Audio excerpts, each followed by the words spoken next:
In the bustling heart of Manhattan, the very air seems to hum with energy. The city, renowned for its towering skyscrapers and never-ending pulse, is a place where millions of lives intertwine, each person caught in their own rhythm.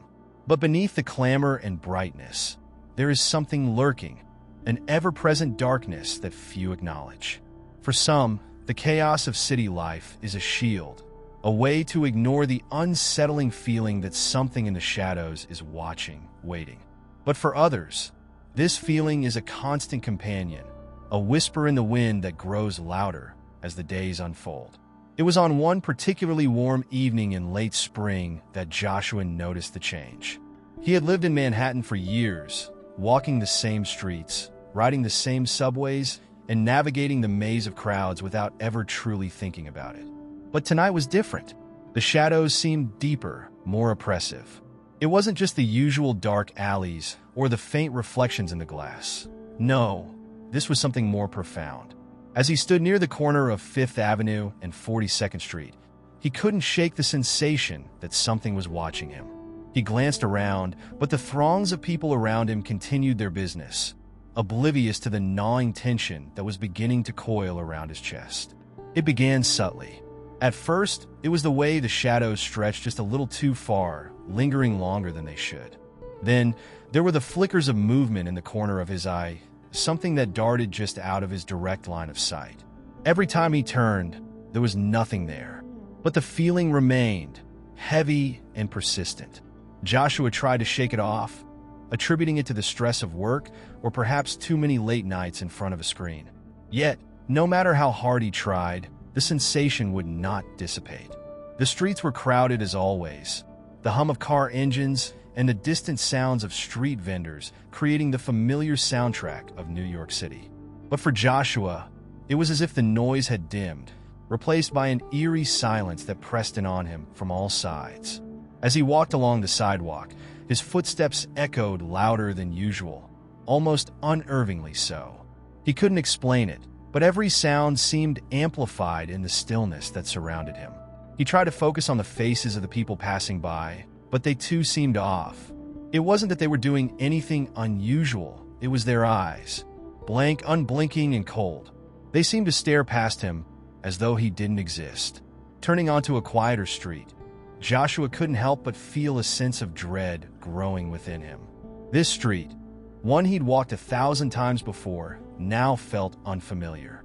The streetlights flickered, casting long, erratic shadows across the pavement. The buildings loomed overhead like silent sentinels, their windows reflecting his image in distorted ways. Something about the reflections felt wrong, like a funhouse mirror, only it wasn't his own reflection staring back at him. There was something else, something that seemed to be reaching out from the glass itself, pulling him into the depths of the city's secrets. He quickened his pace, his heart thudding in his chest. His mind raced as he tried to rationalize his growing fear. It was just the stress of work, the late nights, the lack of sleep. But deep down, he knew something was different tonight. Something had shifted. He took a few deep breaths, attempting to center himself, when suddenly he stopped. At the end of the block, he saw it, an alley he had never noticed before. It was narrow and uninviting, the kind of place most people would avoid. But for some reason, Joshua was drawn to it. A strange impulse surged within him, compelling him to walk toward the darkness that seemed to beckon. The alley was hidden in the shadow of two massive buildings, far removed from the bustle of the main street. As Joshua stepped inside, the air grew colder, and the noise of the city seemed to fade into an unsettling silence. He glanced behind him, but the entrance was no longer visible. The alley was long and winding, leading deeper into the city's underbelly. There were no signs of life here. No stray cats or homeless people, no discarded trash. Just the oppressive silence and the suffocating sense of being alone. As Joshua ventured further, he noticed that the walls of the alley were covered in strange markings, symbols he couldn't recognize. They seemed to pulse faintly, as though alive. The deeper he walked, the more the feeling of being watched intensified, as though the very walls themselves were closing in on him. At the end of the alley, there was a door. It was old, weathered and unmarked, yet something about it felt familiar. Joshua hesitated for a moment, but then the impulse returned. He reached for the handle and turned it. The door creaked open, revealing a small room, dimly lit by a flickering light. The air inside was thick with the scent of mildew and something more sinister. As his eyes adjusted to the darkness, Joshua noticed something strange. The room was filled with mirrors. Tall, ornate mirrors lined every wall, reflecting the room in countless ways. But when Joshua looked into them, he saw nothing but darkness. No reflections of himself, no shadows, just an endless void that seemed to stretch forever. A sudden chill swept over him, and Joshua felt the unmistakable sensation of something, or someone, standing behind him. He spun around, but the room was empty. The mirrors, however, seemed to ripple as if reacting to his movement. His breath caught in his throat as he realized what was happening. The mirrors weren't just reflecting the room, they were distorting it. And in those reflections, he saw a figure. It wasn't his own, but something otherworldly. The figure was tall and shadowy, its features blurred, but its eyes glowing a deep, unnatural red. In a panic, Joshua backed away, stumbling toward the door. As his hand reached for the handle, the door slammed shut on its own, trapping him inside. The mirrors seemed to grow more numerous, their reflections warping, multiplying. The figure was closing in, its presence suffocating, and Joshua realized he was no longer in Manhattan. At least, not the Manhattan he knew. Something had changed. The city had shifted, and he was now part of something far darker, something that had been hiding in plain sight all along. The shadows had taken hold, and there was no escape. Joshua's mind raced as he struggled to comprehend the impossible situation he now found himself in. The door that had once offered an escape now stood as an unyielding barrier, mocking his attempts to flee. His breath came in shallow, rapid bursts as the figure in the mirrors, its glowing red eyes fixed on him, loomed closer. There was a sensation of claustrophobia in the room, the walls narrowing in on him despite the small space he had already encountered. The mirrors, once simply reflective, had become more than just glass. They were windows to a twisted reality, each one showing a version of the room, but always with the figure growing closer, its silhouette becoming more defined. He stepped back, his pulse quickening, searching for any rational explanation. Maybe it was a dream, a nightmare induced by stress. Or perhaps he had stumbled upon a hidden room, an old part of the city, abandoned and forgotten. But the longer he stood there, the more the feeling of unreality settled into his bones. The room wasn't just old. It felt ancient. It was as if it had existed long before Manhattan itself had been built, tucked away in the city's layers, waiting for him to uncover it. The air had grown thick, and with each passing second, the oppressive silence weighed heavier. The mirrors now reflected not just the room, but flickered between time periods. The 1920s, the 1950s, the 1980s, and back again.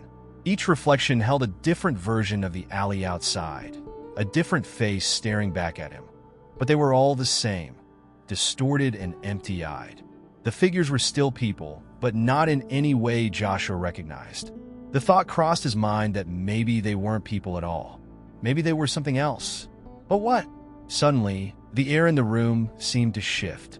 The temperature dropped so rapidly that Joshua could see his breath in front of him, a thick mist forming with every exhale. The oppressive silence was replaced by a low hum, a deep, vibrating noise that seemed to come from within the walls themselves. It was as if the city outside, the very foundation of Manhattan, was alive and speaking in a language Joshua couldn't understand. His vision blurred for a moment, and when it cleared, he found himself staring at a strange symbol on the floor, one he hadn't noticed before.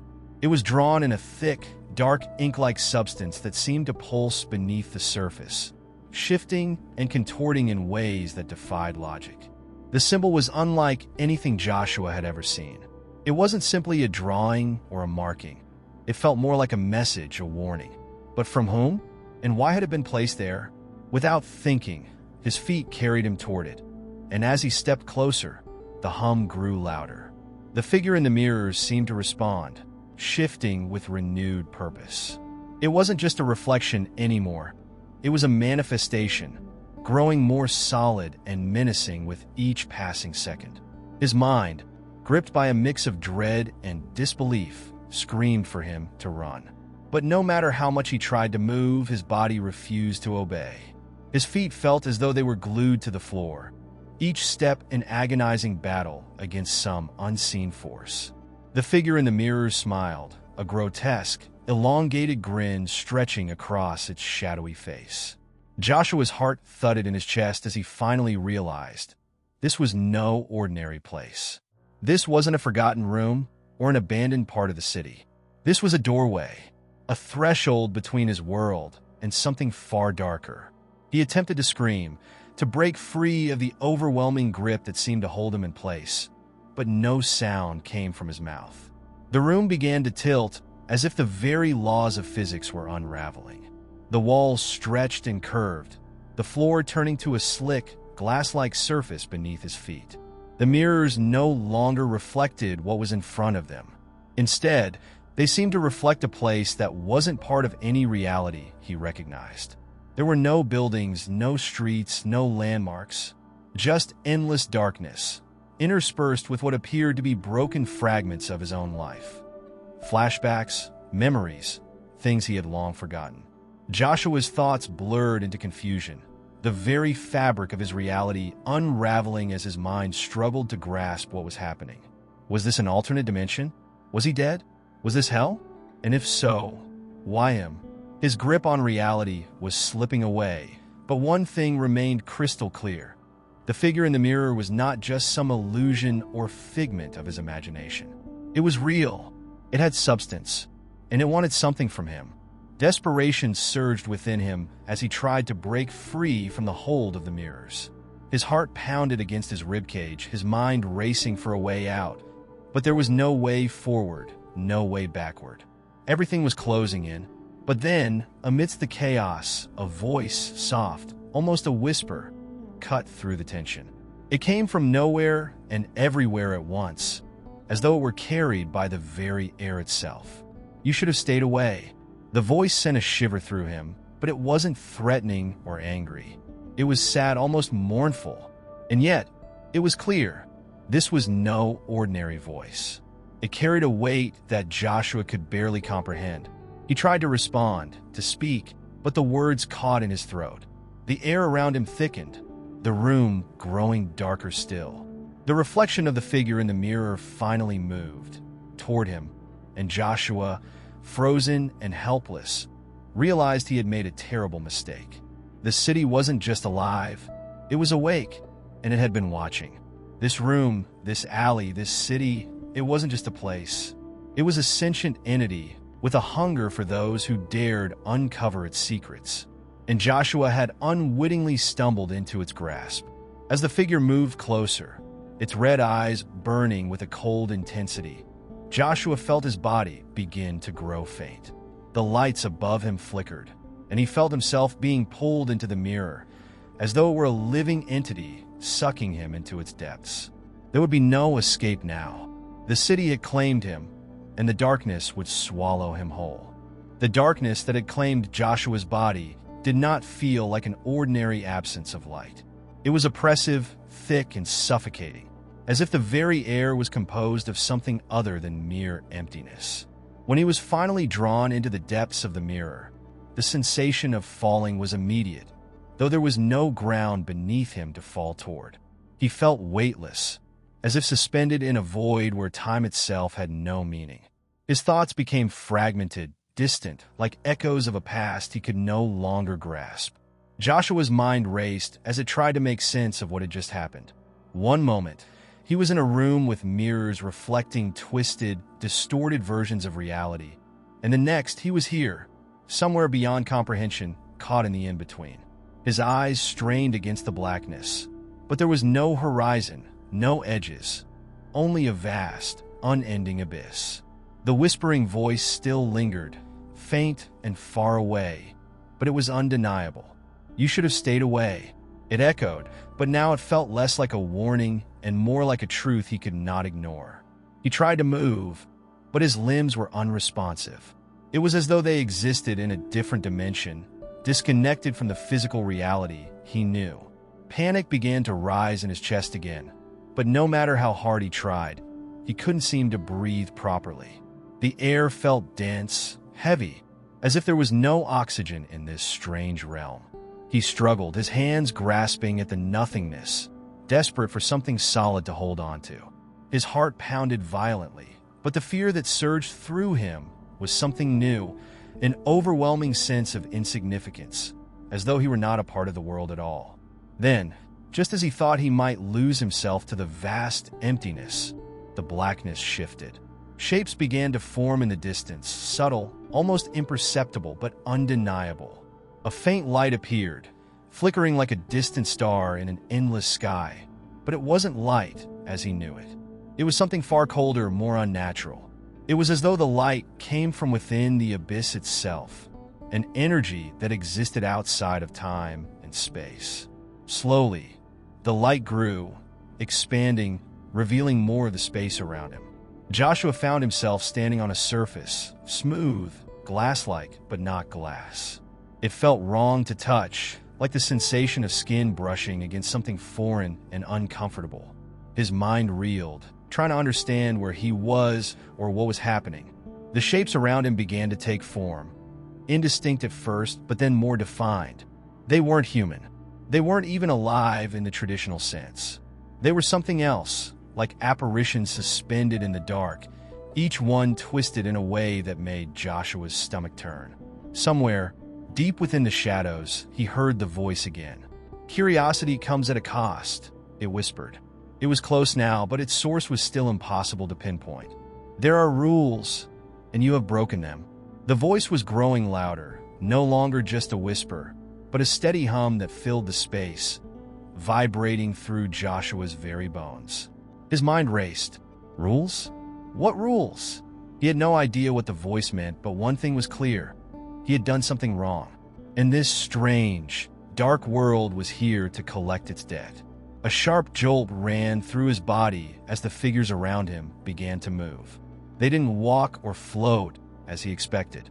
Instead, they seemed to ripple, twisting and contorting in unnatural ways, their limbs bending and snapping in impossible angles. They reached toward him, but as their fingers grazed the air around him, the touch was not physical. It felt like an intrusion into his very essence, as if they were touching the fabric of his thoughts and memories, pulling them apart with an eerie, indifferent grace. He tried to scream, to demand answers, but no words came. His voice was drowned out by the overwhelming sense of helplessness that seemed to consume him. The figures around him began to solidify, becoming more distinct. He saw their eyes, empty, hollow pits of darkness that seemed to stare directly into his soul. Each one was a reflection of something he couldn't understand, something far older than the city of Manhattan itself. These beings were not born of human imagination or nightmares. They were ancient, bound to the earth long before the first skyscraper had pierced the skyline. Suddenly, a sound broke through the oppressive silence, a distant, echoing thud that seemed to reverberate from the very walls of this dark dimension. It was followed by more sounds, each one different. Whispers, clattering footsteps, cries that sounded both human and inhuman.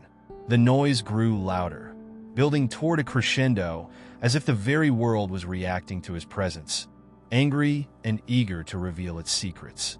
The air around Joshua began to vibrate, causing his skin to crawl.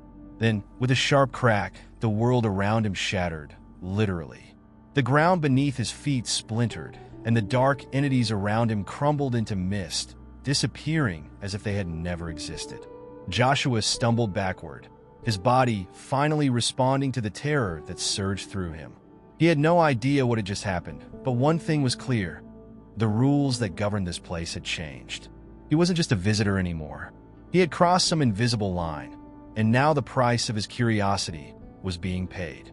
The once familiar voice returned, now cold and final. "You have entered the threshold, Joshua. There is no leaving now." Not unless the price is paid. The whisper faded, leaving him alone in the crushing dark once more. But this time was different. He wasn't just lost, he was marked, and whatever he had awakened in this abyss would never let him go. The world above, the city of Manhattan, felt distant now, like a memory fading into the distance. The abyss had him, and there was no escape. Joshua awoke, but not in the way one might expect after such an ordeal. He didn't feel the cool brush of his bed sheets or the soft rise and fall of his own breath in the quiet calm of sleep's embrace. Instead, his senses were assaulted by an immediate, overwhelming disorientation. The first thing he noticed was the light, harsh, clinical, and blinding. It bathed the room in an unnatural brightness that seared his retinas, forcing him to shield his eyes from the burning glare. His body felt heavy, as if it were trapped beneath an invisible weight. As his vision adjusted, Joshua began to see the outlines of what should have been familiar. The worn wooden floors, the gray walls, the faded curtains that hung motionless in the sterile silence. But there was something terribly wrong about it all. The space around him seemed to shift subtly, like it was being distorted by a far-off tremor. The angles of the room bent in ways they should not have, and the edges of everything around him flickered and dissolved as though the world itself were breaking apart. His pulse quickened as he tried to sit up, his movements sluggish, as if his body were moving through a thick fog. Something was wrong. This wasn't his apartment. It wasn't the room he had been in when the mirrors had consumed him, and yet it felt familiar, as though it were his but with some essential part missing. The walls were covered in the same strange symbols he had glimpsed in the abyss, faint traces of dark ink swirling across the plaster like forgotten memories. They seemed to pulse, barely perceptible, as if they were alive, waiting for something or someone.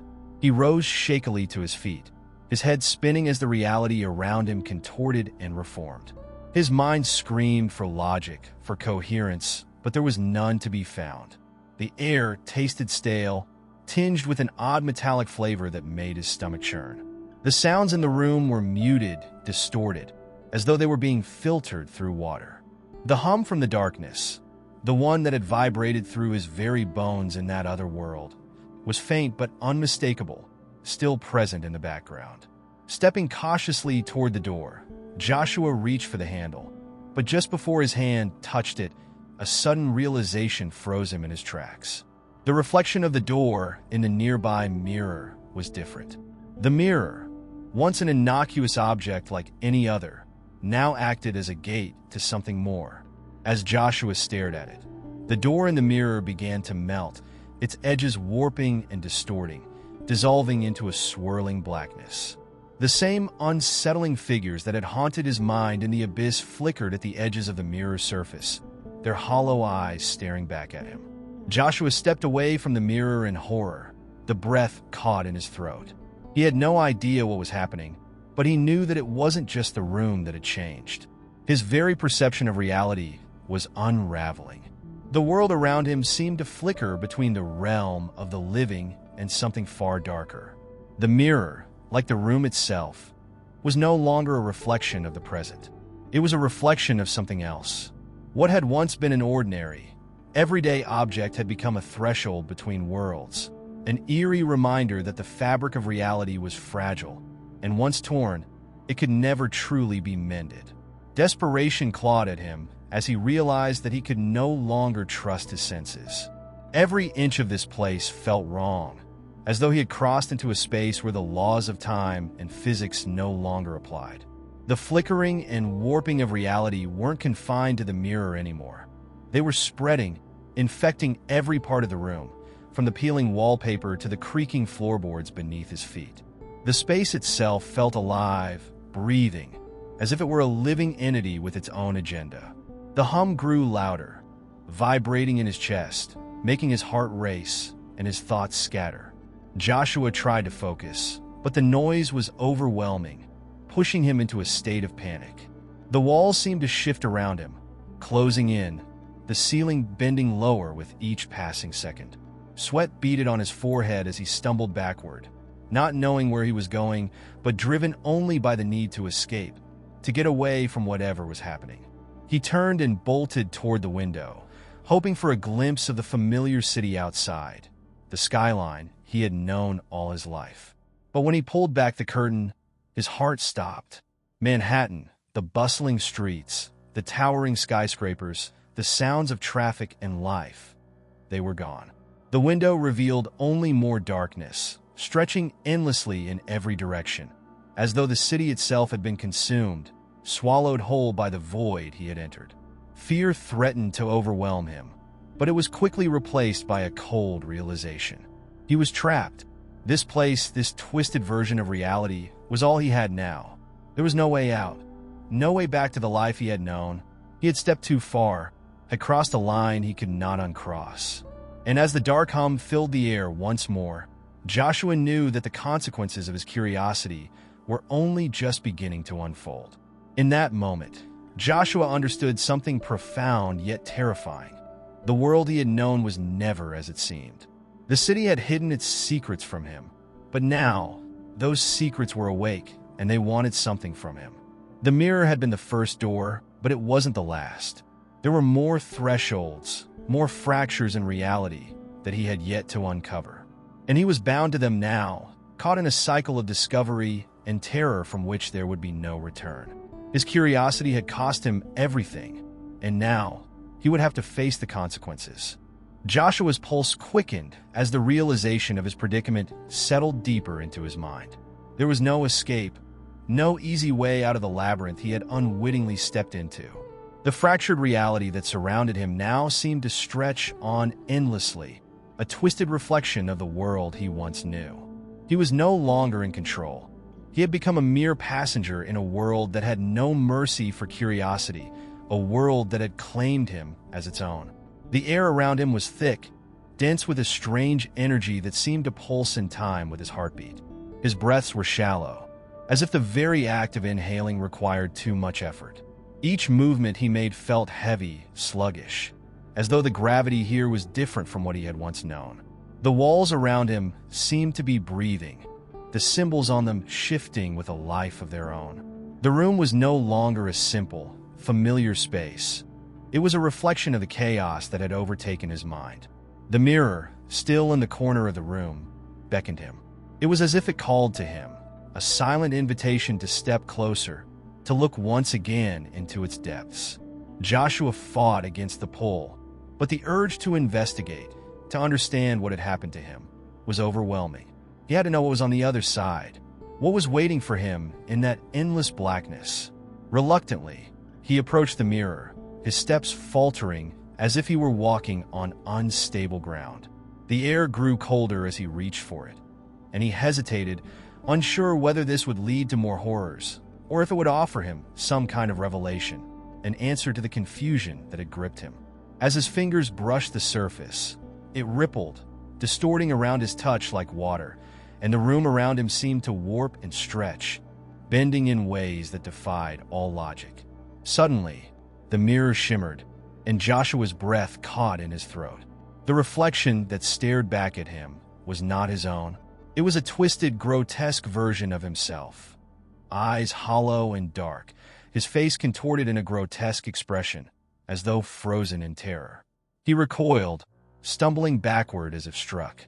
The reflection, however, did not move, did not flinch. Instead, it remained frozen, its eyes staring deep into Joshua's soul, as if it were judging him, waiting for him to make the next move. Joshua's heart raced. This was not just a reflection, it was something more.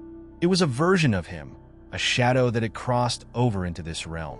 He reached out again, his fingers trembling as they touched the glass, and for a moment, there was nothing but silence. But then, without warning, the reflection began to change.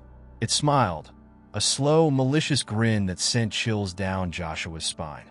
The figure in the mirror began to speak, its voice a low, guttural growl that seemed to come from everywhere and nowhere at once. "You wanted to see the truth," the reflection whispered, its voice an eerie echo of Joshua's own. "But truth comes at a price, and now you will learn what that price is." Joshua stumbled backward, his mind racing to process the words. Truth? What truth? What had he uncovered? What had he unleashed by stepping too far into the mirror's realm? His thoughts were consumed by the need for answers, but the reflection's words hung heavy in the air, and with them, a feeling of dread so deep it threatened to suffocate him. Suddenly, the reflection in the mirror jerked, as if it were struggling to break free from the glass. Joshua's eyes widened as the figure began to move violently within the confines of the mirror, its body twisting and contorting in ways that defied human anatomy. It clawed at the edges of the frame, its fingers stretching unnaturally, and for a moment, Joshua thought it might burst through the glass, drag him into the mirror with it. Then, as suddenly as it had begun, the reflection froze again. This time it was different.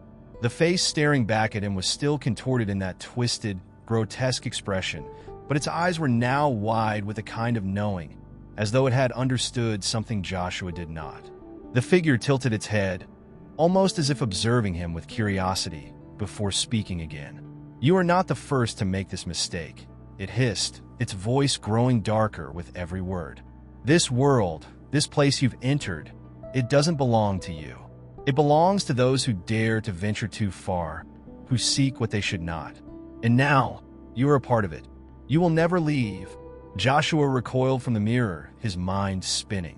The air around him seemed to grow colder still, the temperature dropping so suddenly that he could see his breath misting in front of him. His heart pounded in his chest as the world around him began to distort once again. The room seemed to stretch and fold in on itself, the walls warping as though they were made of liquid. The symbols on the walls began to glow faintly, their dark ink pulsing with an eerie light, as though they were alive. He turned away from the mirror, but the space around him seemed to close in, the very fabric of reality bending in ways he couldn't comprehend. The floor beneath him shifted, and he stumbled as though walking on unstable ground. The air hummed with an unsettling frequency, vibrating through his body, as if it were resonating with something deep inside of him. And then, as if the very world were mocking his struggle, the darkness closed in around him once again. The room, the mirror, the distorted reality, everything was folding into itself. It was as though Joshua were caught in the eye of a storm, with no way to escape the force that pulled him deeper into its grip. As he looked around, the boundaries between what was real and what was not had dissolved entirely. He couldn't tell where the room ended and where the abyss began. And then, just as it seemed that there would be no escape, a new sound pierced the thick silence, an ominous, creaking noise, like something ancient being awakened. Joshua's eyes snapped to the source of the sound, his breath shallow, his pulse erratic. He had no idea what was coming next, but he knew one thing for certain. This was only the beginning of whatever nightmare he had unleashed. As Joshua stood, disoriented and shaken by the horrors he had just witnessed, the world around him seemed to settle into an eerie stillness. The room, which had once felt like a prison, now seemed to stretch out endlessly, its walls no longer confined by the boundaries of physical space. It was as though he had been transported to some otherworldly dimension, one where time itself had lost its meaning and reality was an abstract concept. The mirror's sinister reflection still haunted his mind, its promise of endless torment hanging like a shadow over his every thought.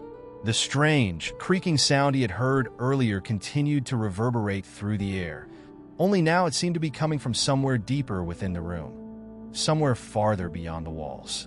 It was rhythmic, almost mechanical, like the ticking of a clock counting down to something inevitable, something dark. The noise grew louder, and with it, an unsettling pressure began to build in Joshua's chest, as though the very air itself was conspiring against him. He tried to move, to escape the growing tension that seemed to consume the space around him, but his body felt as though it were frozen in place. Every step he attempted was met with resistance, as if the ground itself was pushing back against him. His breathing became shallow, ragged, and he could feel the cold sweat beating on his forehead, his heart racing in his chest. He had to move. He had to get out of this place before whatever was coming next reached him. But there was nowhere to go. The walls seemed to stretch out further with every step he took, and the door, which he had thought was behind him moments ago, was nowhere to be found. It was as if the very layout of the room had changed, morphing into a maze with no clear exit. The once familiar space had become an alien landscape, a distorted version of reality that had turned against him. Joshua's mind raced as he tried to make sense of what was happening. Was this a dream? A nightmare from which he couldn't wake? But the sensation of his pulse, the cold air on his skin, the weight of the atmosphere pressing down on him, it all felt too real to be a mere illusion. He had crossed some threshold, some invisible line, and now he was trapped in a world that obeyed no rules, a world where the boundaries between what was real and what was not had vanished entirely. As he stood there, struggling to regain his bearings, the creaking sound grew louder, closer. It was now accompanied by a low, guttural hum, almost as if the room itself were alive, resonating with a strange energy. Joshua's gaze darted to the corners of the room, where the shadows seemed to shift and writhe as if they were entities in their own right. He felt them watching him, waiting for him to make his next move, and for the first time, he realized that he was not alone. A soft whisper echoed through the room, barely audible, but distinct enough for him to hear. It was a voice, not his own, but one that seemed to resonate deep within his chest, sending a chill down his spine. The voice spoke words that Joshua could not fully comprehend, a language that was foreign to his ears but somehow familiar. It was as though the room itself was speaking to him, communicating something ancient, something buried beneath layers of time and memory. Suddenly, the floor beneath Joshua's feet began to shift, the surface rippling as if it were made of water. He stumbled, his legs buckling beneath him as he fell to his knees, the ground giving way beneath him in a way that defied all logic. He could feel the weight of the room bearing down on him, pressing in from all sides. His chest tightened, and he gasped for air, struggling to breathe in the thick, oppressive atmosphere. The walls, once solid and unyielding, now seemed to pulse with life, their surfaces shifting and changing in strange patterns. Symbols, etched into the walls earlier, now glowed faintly with a sickly light, their shapes twisting in ways that made Joshua's stomach churn. The whispering voice grew louder, its words now clearer, but more distorted, like a broken melody played on a cracked instrument. "You've crossed the threshold," the voice intoned, its tone almost playful, as though it were toying with him. "There is no going back now. The world you once knew is gone. You are here with us, and you will never leave." Joshua's heart skipped a beat. What was this place?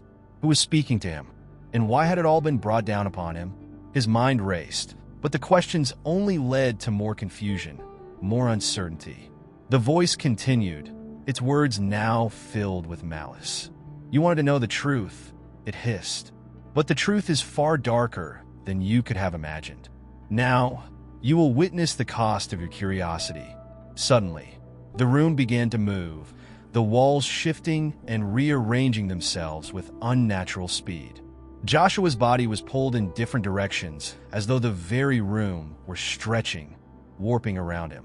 His mind reeled, overwhelmed by the sense of unreality that pressed in on him from all sides.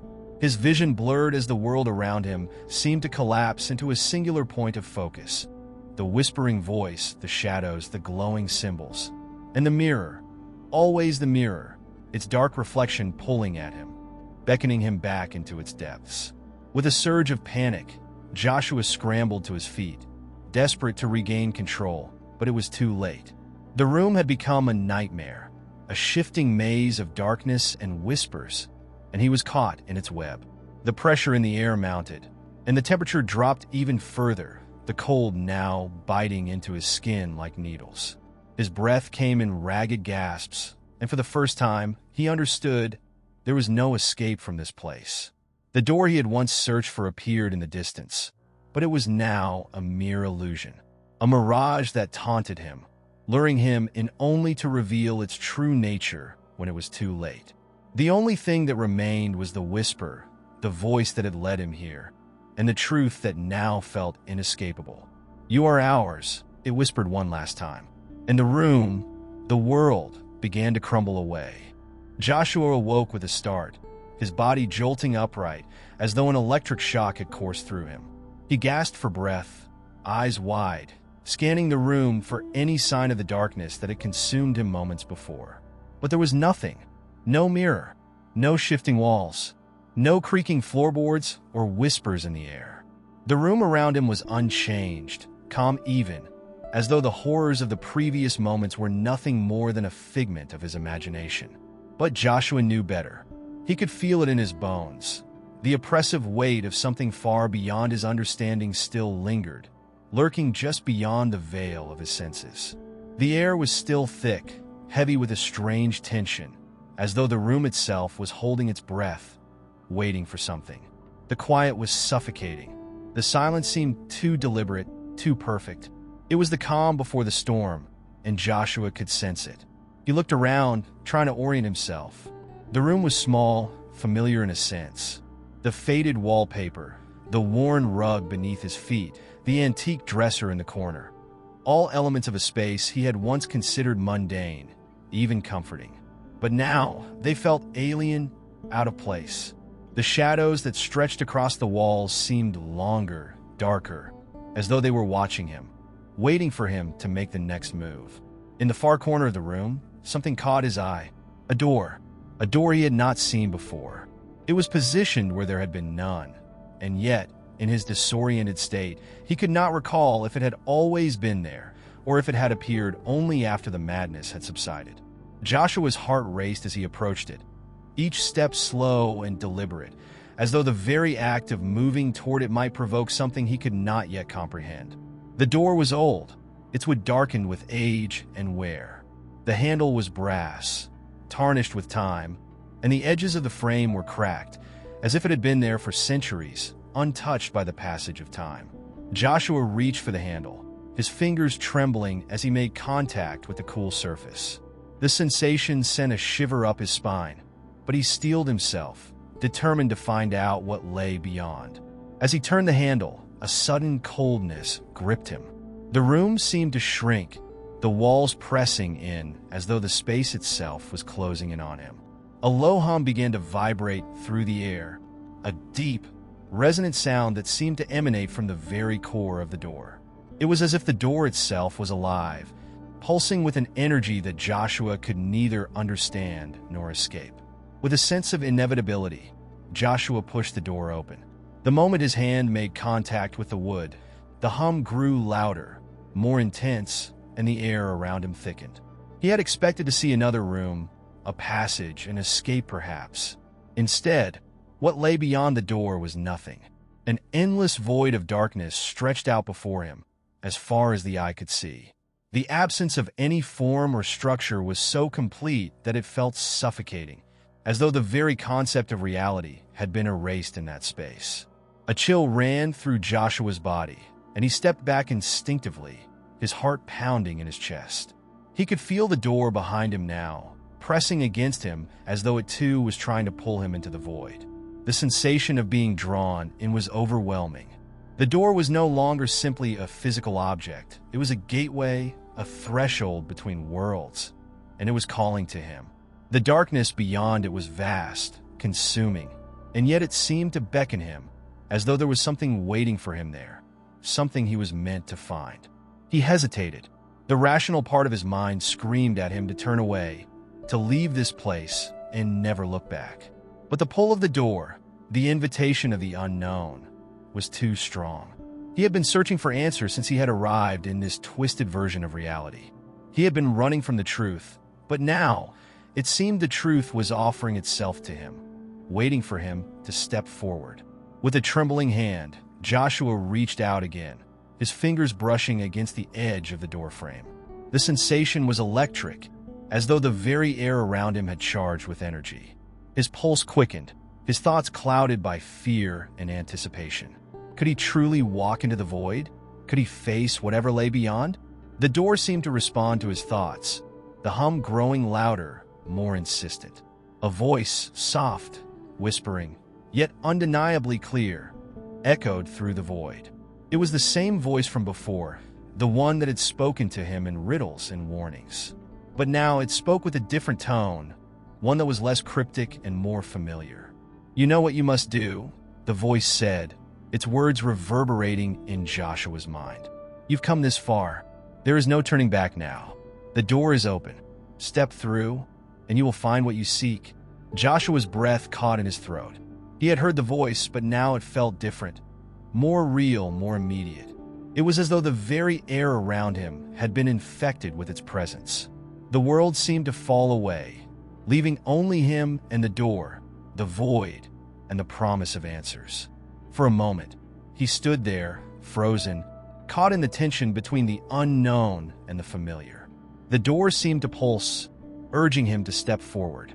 And yet a part of him, the part that still clung to sanity, to reason, screamed at him to turn away, to flee before it was too late. But Joshua knew, deep down, that there was no escape. The door had found him, and it would not let go. Whatever lay on the other side was waiting for him, and he could not run from it any longer. He took a deep breath, pushed aside his fear, and stepped forward. As his foot crossed the threshold, the world around him shifted once again. The door slammed shut behind him with a deafening noise, and Joshua was plunged into darkness. When Joshua's foot crossed the threshold, the instant he was swallowed by the darkness, it felt as though the world had ceased to exist entirely. For a moment, there was nothing. No sounds, no smells, no tactile sensations. It was as though he had been erased from reality itself. The overwhelming sensation of nothingness gripped him, but he could feel the edges of his existence, the faintest sense of his body and mind, struggling to hold on to something, anything familiar. But then a sensation returned. The air itself began to hum. Not the same low resonance from the door, but something sharper, something cold and metallic. He could taste it on his tongue, the dryness in the air, as though he were breathing in dust. Joshua's heartbeat quickened as his senses began to realign, his feet feeling solid ground beneath him again. But the darkness had not lifted. His surroundings remained indistinct, a heavy fog blocking his sight, leaving him in a state of constant unease. He moved forward, one step at a time, the feeling of the ground beneath him unsettling in its unfamiliarity. He couldn't shake the impression that this was not a place that was meant to be understood, not a place that had any place in the world he knew. His surroundings were like an abyss that stretched in all directions. Yet there was a presence here, a sense of watching, of something or someone observing him in this impossible space. It wasn't a comforting thought, and it certainly wasn't something Joshua had prepared for. As he continued, a dim light appeared ahead of him, flickering weakly like a candle in a distant room. It was strange, this light.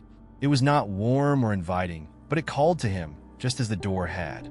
Something in his gut told him that it was the only way forward, the only chance for answers.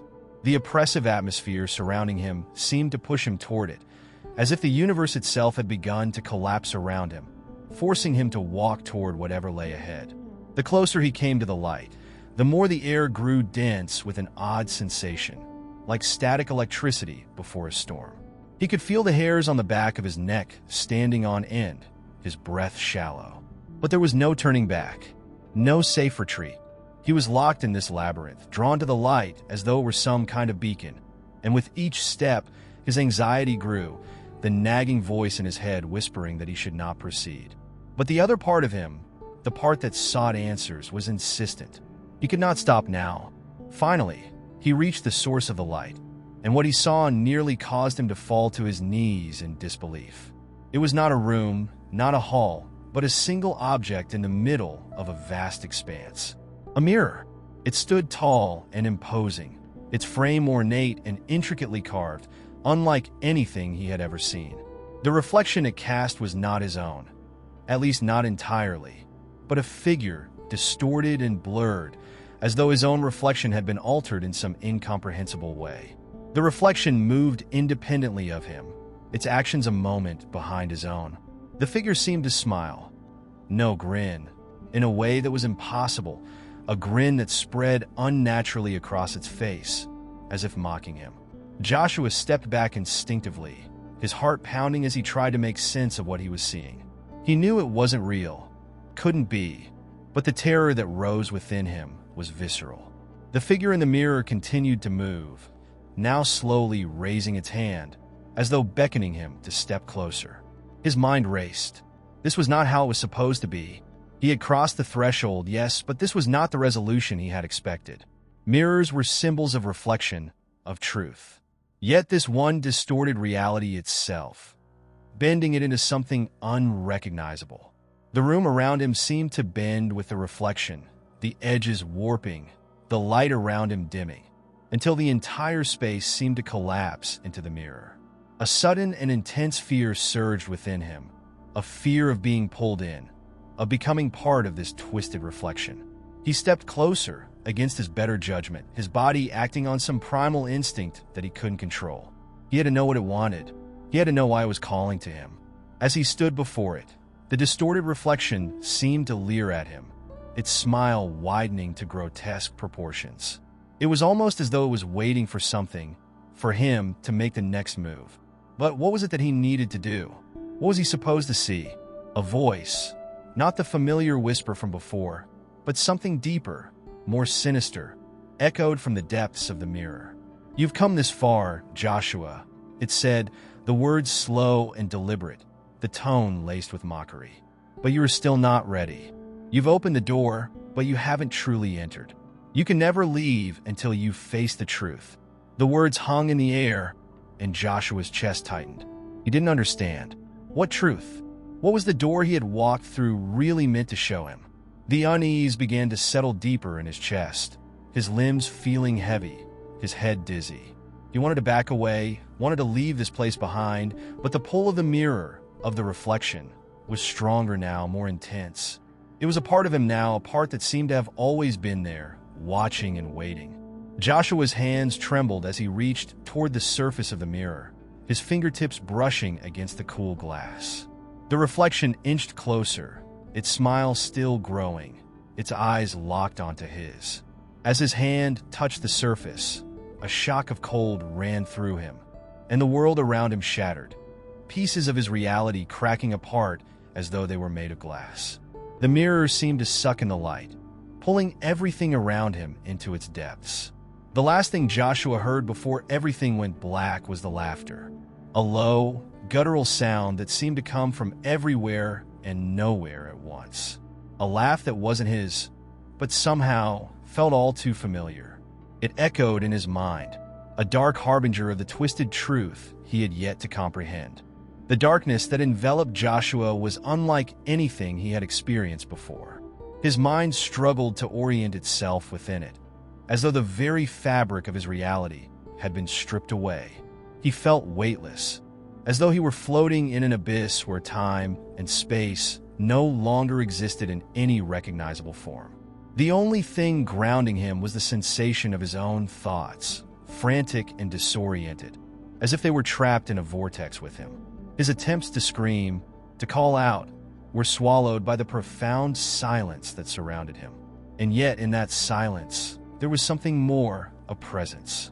Something or someone that was not immediately tangible, but was most certainly there. A force that lingered just beyond his consciousness, tugging at him in a way that felt both foreign and instinctively familiar.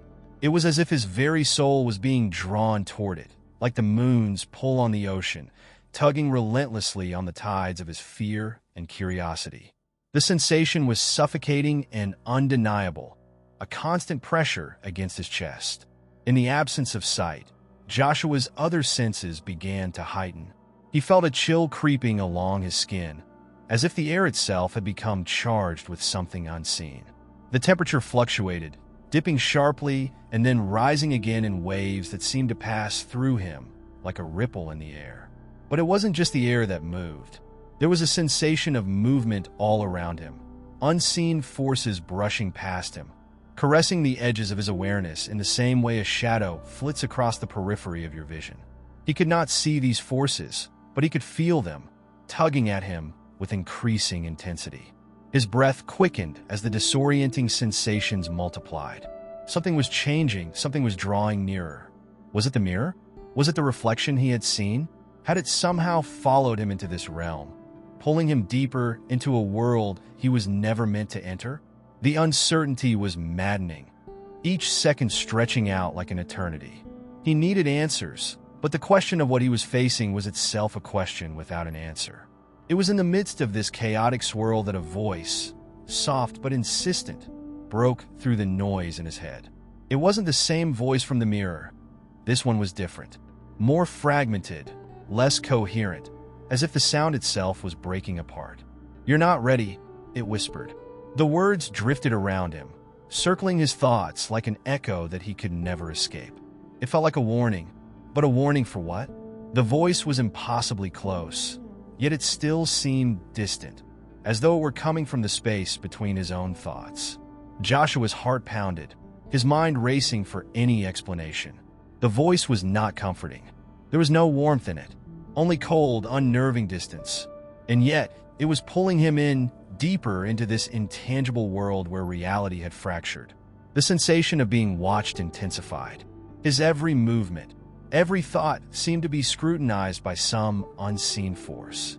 The longer he remained in this stifling, alien space, the more his sense of self began to slip away, dissolving into the oppressive atmosphere around him.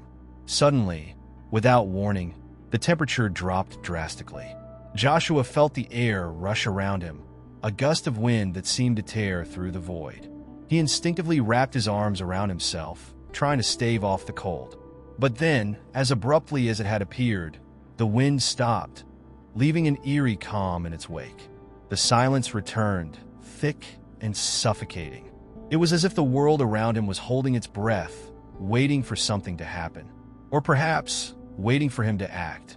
In the stillness, Joshua's attention was drawn to a faint light glowing in the distance. It was small, distant, but unmistakable. It was not like the mirror's flickering light. This light was steady, unwavering, a beacon in the dark abyss. His instincts screamed at him to stay away, to not approach it, but the voice in his head urged him forward. There was something about it, something he couldn't quite place, that felt like the key to everything. Whatever this place was, whatever this force was that had taken hold of him, this light seemed to hold the answers. With hesitation, he began moving toward the light, his steps slow and cautious. The space around him seemed to shift with each step, warping and distorting as he moved.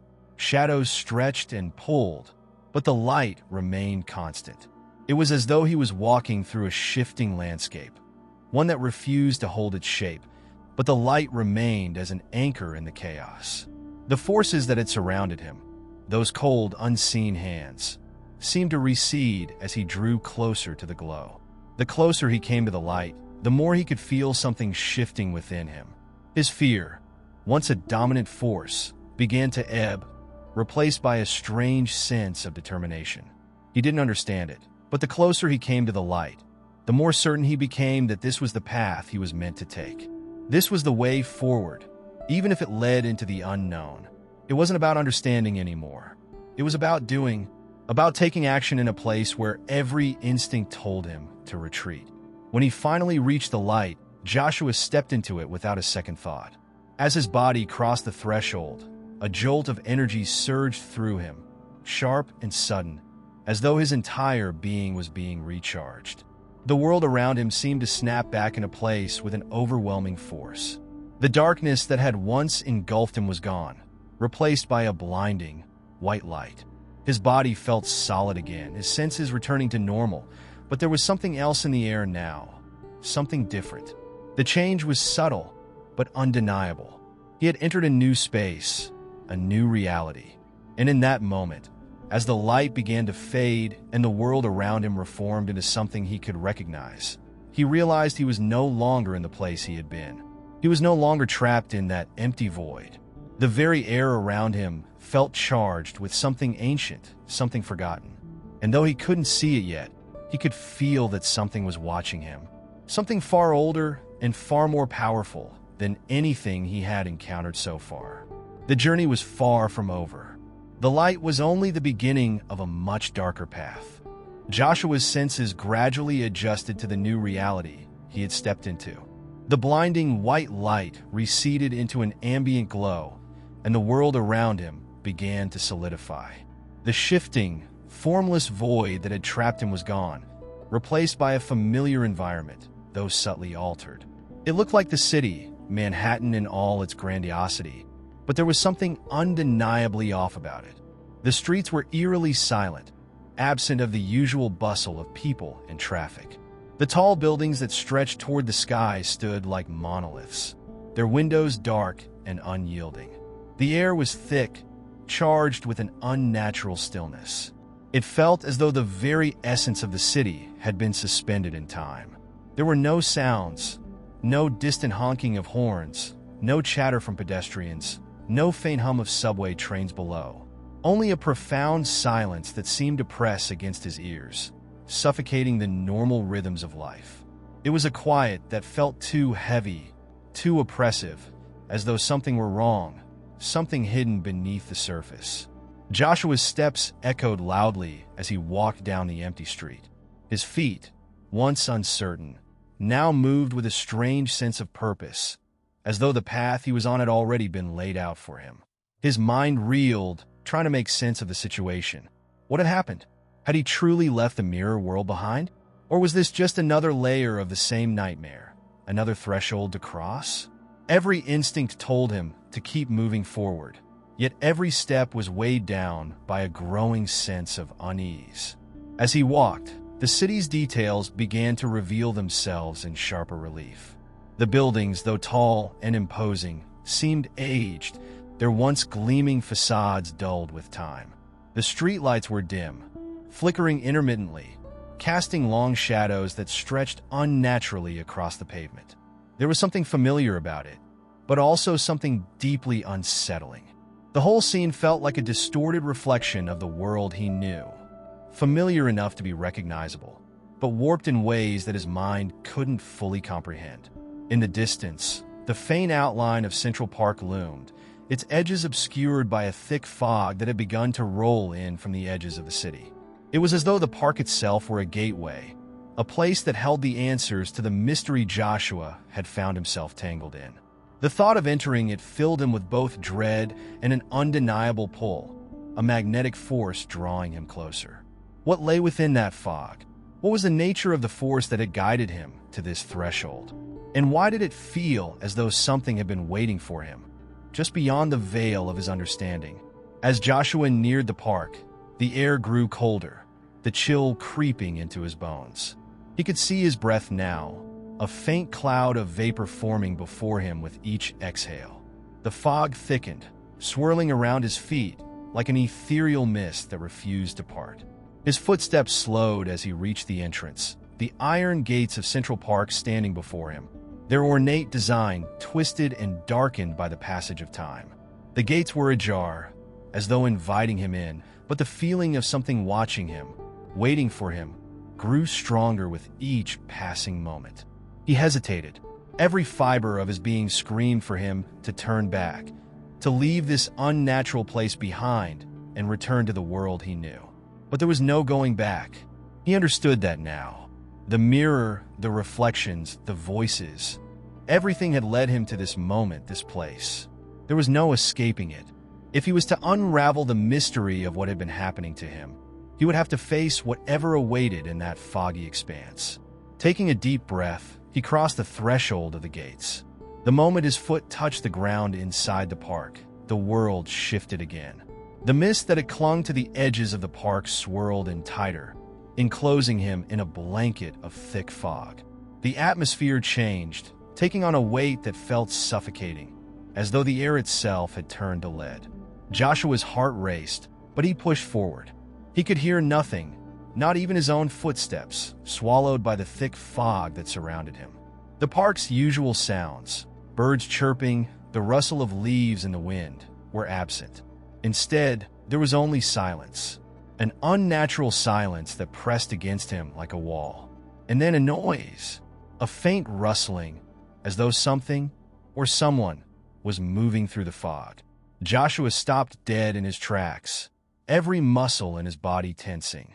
His eyes darted around, but he could see nothing in the thick mist that enveloped him. The rustling grew louder, closer, and then, from the mist, a figure emerged. It was a woman, her form indistinct and shifting, like a reflection on water that ripples and warps with every movement. Her face was obscured, but her eyes, bright and knowing, locked onto Joshua's with an intensity that froze him in place. The woman's voice was soft but cutting, like a whisper carried on a wind that he couldn't feel. "You shouldn't have come," she said, her voice like a distant echo. "You don't belong here." Joshua opened his mouth to respond, but no words came out. The woman's presence was overwhelming, her form flickering in and out of existence like a fading memory. Every instinct told him to run, to flee back to the city, but his body remained rooted to the spot, as if bound by an invisible force. The woman took a step closer, and as she did, the fog parted briefly, revealing a scene in the distance that Joshua could barely comprehend. A twisted version of Central Park, one that seemed to stretch into an endless abyss. The trees were blackened and gnarled, their branches reaching out like skeletal hands. The ground was cracked and barren, as though the park itself had been consumed by something dark, something ancient. Joshua could feel the ground beneath him tremble, as if the very earth was alive, reacting to his presence. The woman's eyes narrowed, her lips curling into a sad, knowing smile. "You were never meant to find this place," she whispered, before fading back into the fog, leaving Joshua alone with the haunting image of the twisted park and the growing sensation that he was standing on the precipice of something far more dangerous than he could ever imagine. Joshua stood frozen in the center of the eerie, fog-cloaked park, his heart pounding in his chest. The woman's words still rang in his ears, their meaning burrowing deep into his consciousness. "You were never meant to find this place." He struggled to comprehend what she meant. Was he meant to be here? Or was this another twist in the nightmarish reality he had been plunged into? The fog swirled around him like an oppressive weight, and the unnatural silence seemed to stretch endlessly. He forced himself to move, taking a few hesitant steps forward, each one seemingly more difficult than the last. The path ahead was obscured by the thick mist, but he knew he had no choice but to keep going. The fog, the twisted version of Central Park, and the woman's cryptic warning, it all pointed to something much larger than he could grasp. What was this place? Was it real? Or was he trapped in a warped version of his own memories? As Joshua walked deeper into the park, strange images began to flicker at the edges of his vision. At first, they were nothing more than fleeting glimpses, shadows that darted across the fog, figures that moved just beyond his reach. But then, as he moved further, the images grew more distinct. He began to see flashes of faces he recognized, but not entirely. Faces from his past, his childhood, his family. Yet they were distorted, like reflections in a cracked mirror. They were familiar, but twisted, their eyes hollow and vacant. Joshua stopped in his tracks, his breath caught in his throat. One of the faces was clearer than the others. It was his own, but it wasn't the face he remembered. This version of him was older, haggard, eyes sunken in a way that made him feel like a stranger. The face seemed to watch him with an expression that was at once familiar and unsettling. He reached out instinctively, his hand trembling, but as soon as he did, the image vanished, slipping back into the fog like smoke. Panic rose within him. What was happening? The faces, his own distorted reflection, the suffocating fog. It was as though his memories themselves were being twisted, reshaped into something alien. A strange voice seemed to whisper at the back of his mind, urging him to turn back, to leave before it was too late. But there was no turning back. He had crossed a line, entered a place where the boundaries of time, space, and reality no longer held sway. He continued walking, his steps slow and deliberate, trying to shake the haunting feeling that his own mind was betraying him. It was then that he heard it, the sound of footsteps behind him. Soft, tentative, as though someone was following at a distance, their presence barely detectable. Joshua's pulse quickened. Was it the woman? The distorted version of himself? Or was there something else in the fog, something that he couldn't see but felt watching him, always just out of reach? He turned, his eyes scanning the mist for any sign of movement, but there was nothing, only the same oppressive silence, the same impenetrable fog. Yet the sound of footsteps persisted, growing ever so slightly louder with each passing second. Joshua's mind raced. Was he being followed? Or was this simply another manifestation of his deteriorating perception, a trick his mind was playing on him? The uncertainty gnawed at him, making it impossible to focus. Determined to confront whatever was behind him, Joshua started walking faster, his heart hammering in his chest.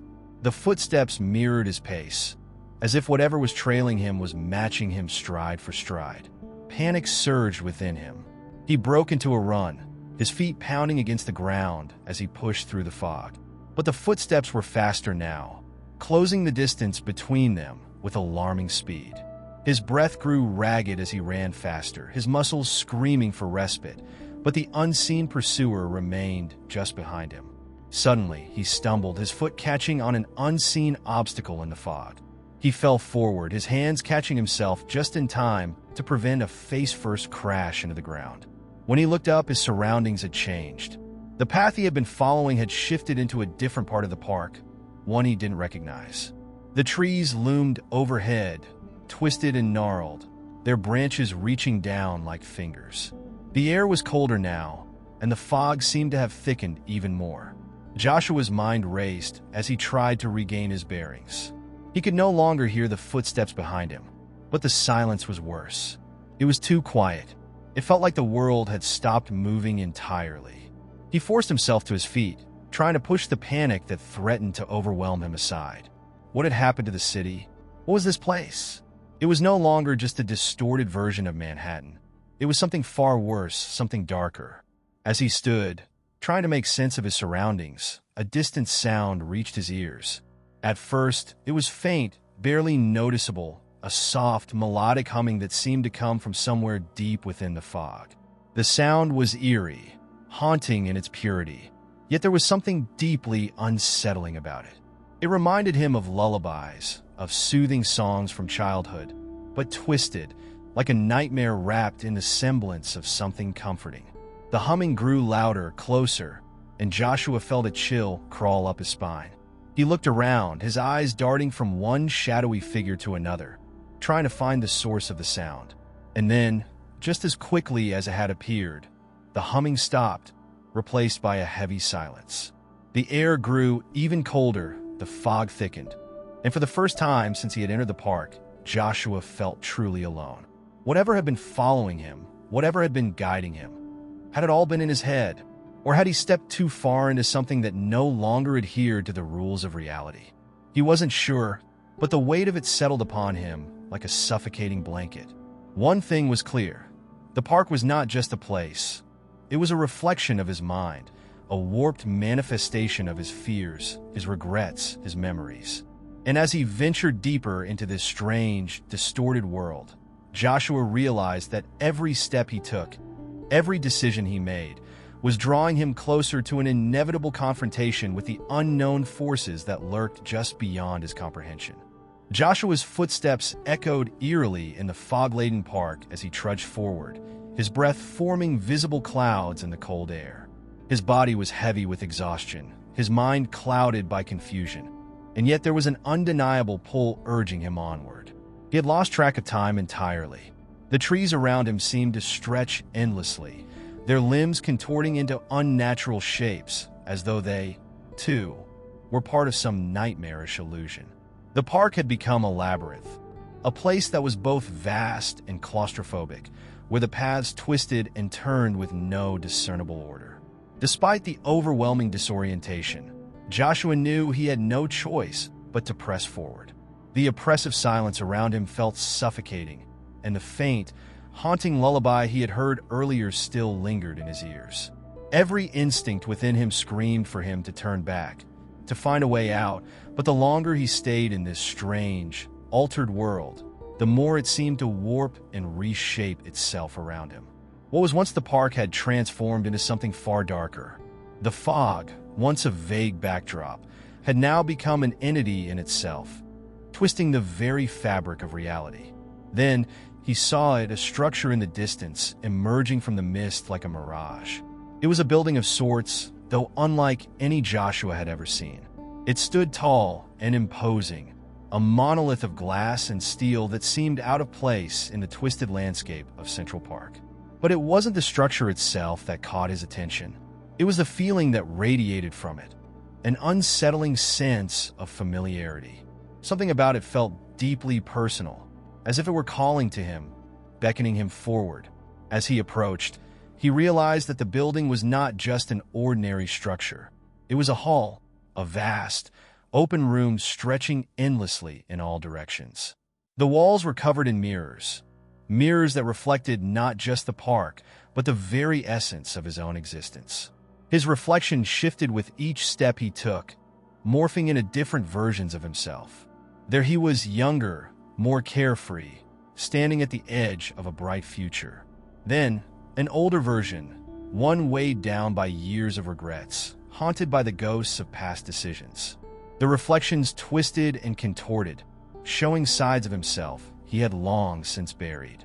The floor beneath him seemed to shimmer, as though it were made of water, rippling with each movement. The mirrors reflected his every action, amplifying his sense of disconnection. As he stepped further into the hall, the mirrors began to show things that weren't real. Glimpses of his childhood home, his parents' faces, but distorted, as though the reflections were trying to speak a truth he wasn't ready to hear. The world around him seemed to bend and warp, the edges of reality growing blurry as the mirrors reflected not only his past but also the darkest corners of his mind. Joshua's pulse quickened. He reached out to touch one of the mirrors, but as soon as his hand made contact, the reflection of his face cracked.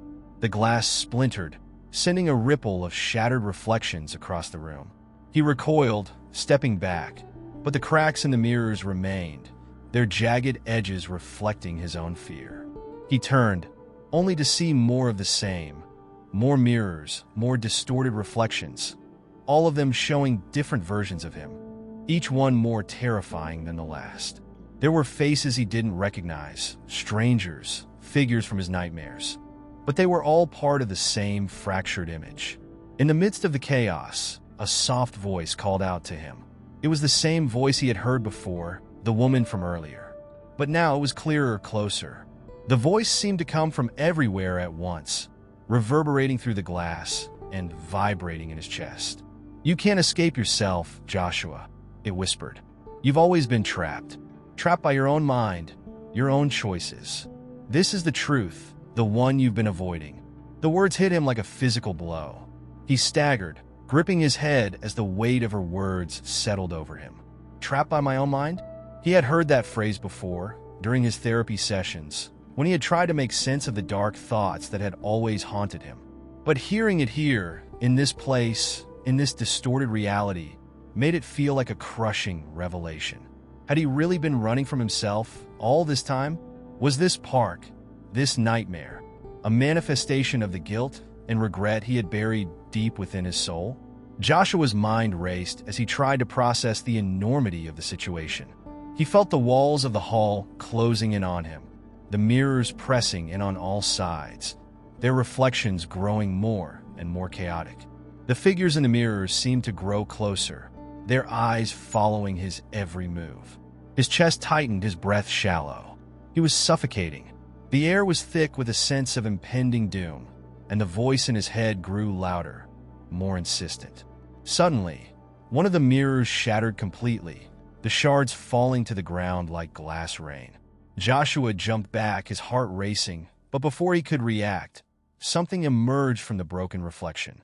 It wasn't a person, at least not entirely. It was an amalgamation of his own fears, his own insecurities, an unsettling figure that seemed to pulse with dark energy. It was him, but not him. It was a twisted version, one that represented everything he hated about himself, everything he feared. It stood tall, towering over him, its eyes filled with malice and despair. Joshua wanted to scream, to run, but he was rooted to the spot, paralyzed by the terrifying presence before him. The figure moved closer, its form shifting and distorting with every step it took. It was as though the very air around him had become alive, consuming him, wrapping itself around his throat, choking the life out of him. You can never escape your past, the figure hissed, its voice an echo of his own. You can never outrun what you've done. The words stung like venom, sinking into his skin, burning into his soul. Joshua felt his knees weaken, his vision blurring, and for a moment he thought he might collapse. But then, a strange clarity washed over him. He wasn't just running from his past, he was running from himself. This place, this hall of mirrors, was showing him the truth he had been too afraid to confront. But perhaps it wasn't too late to face it. In that moment, as the figure reached out toward him, Joshua made a choice. He took a deep breath, steadying himself, and for the first time in what felt like an eternity, he stopped running. He met the figure's gaze, feeling the weight of his own fears pressing against him. But he didn't look away. He was ready to confront the darkness within him, ready to face the truth, no matter how terrifying it might be. The mirrors shattered all around him, and for the first time, he felt the fog lift, even if only just a little. Joshua stumbled out of the hall of mirrors, his mind still reeling from the horrific confrontation. The air outside felt different, fresher, more tangible, as though he had stepped from one world into another. But as he blinked against the harsh light, he realized the park around him hadn't changed. It was still the same twisted, distorted version of Central Park, where time seemed to stand still and reality was a fragile illusion. Nothing was ever truly as it seemed here. His heart hammered in his chest, the sound deafening in his ears as he looked around. The buildings looming at the edge of the park felt wrong, their silhouettes jagged, the windows dark and empty. The sky above was a strange shade of violet, casting an eerie glow across the landscape. Joshua took a step forward, then another, his feet heavy, as though the ground itself were reluctant to let him leave. He tried to gather his thoughts, to make sense of what had happened, but his mind was unraveling faster than he could follow. His encounter with the fractured reflection of himself, the distorted version that had whispered his deepest insecurities, had shaken him to his core. He had always known there were parts of himself he kept hidden, buried deep within, but facing those parts so vividly, so violently, was something he could never have prepared for. It was as if his darkest fears had come alive, had gained substance, and had taken on form. The mirror wasn't just a reflection of his past. It was a manifestation of everything he had been running from. But it wasn't just the hall of mirrors that haunted him. The voice, the woman's voice that had whispered the truth to him, still echoed in his mind. "You've always been trapped." The words felt like chains around his chest, squeezing tighter with every passing second. Was this all some kind of punishment? Some cosmic retribution for the things he had done? The things he had never faced? Or was it a warning? A sign that if he didn't confront the darkness within, it would consume him entirely? Joshua pressed his hand against his forehead, trying to calm the storm raging inside him. But it was useless. His mind was a whirlwind of questions, of fears. And the more he tried to make sense of the twisted landscape, the more it seemed to slip from his grasp. The park was no longer a place he recognized. The trees now appeared to have faces, contorted faces, their bark cracking open like mouths, their twisted limbs reaching for him, as though they were alive, aware of his every movement. He had been in Central Park countless times before, but this place was different. It wasn't just the physical surroundings that had changed. It was him. He felt different, as if something deep within him had shifted. The Joshua who had walked into that hall of mirrors was no longer the same person who had stepped out. He had seen things about himself that he could never unsee. The person he thought he was had been shattered, and in its place was someone unfamiliar, someone who didn't know how to navigate the world around him. With each step he took, the park seemed to change. The path ahead was no longer a straight line. It curved, twisted, and split in unexpected directions, leading him further into the unknown. The fog, which had seemed like an oppressive force earlier, now swirled around him, making it nearly impossible to see more than a few feet ahead. The oppressive silence was gone, replaced by an unsettling hum, a low, constant vibration in the air that made his skin crawl. Joshua's feet moved on their own, dragging him through the thickening fog. He didn't know where he was going, but there was something pulling him forward, something deep inside that told him he had to keep moving. His mind, however, was still caught in the remnants of the Hall of Mirrors. The reflections of himself were still fresh in his mind, those grotesque versions of him, with eyes full of malice and despair. He couldn't shake the feeling that they were still there, watching him from the shadows, waiting to come back and claim him. A sharp noise pierced the stillness, a sound like breaking glass. Joshua froze, every muscle in his body locking up as he turned toward the source of the sound. The ground beneath him trembled slightly, and then, as though in response to his fear, the fog began to thicken, swirling violently around him. A figure emerged from the mist, its shape indistinct at first, but growing clearer with every heartbeat. It was a woman, tall, with long, flowing hair, her face obscured by shadows. Joshua's breath caught in his throat as he recognized her. It was the woman from the voice, the one who had spoken to him in the Hall of Mirrors. But she was no longer just a disembodied voice in his head. She was here, standing before him, her figure radiating an unsettling calm that contrasted with the storm of emotions crashing inside him. Her eyes glinted with something darker, something knowing. "Do you remember me, Joshua?" she asked, her voice low and melodic, but with a sharp edge beneath it. Her words sent a shiver down his spine, and for a moment he couldn't speak. He had no idea who she was or how she had gotten here, but there was an undeniable pull toward her, an inexplicable connection. "I don't," he began, his voice shaking, but she interrupted him with a small, almost sad smile. "You do. You just don't want to. You've always known me.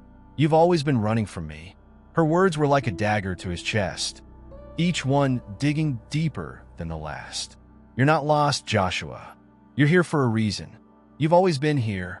Joshua stepped back, his heart racing.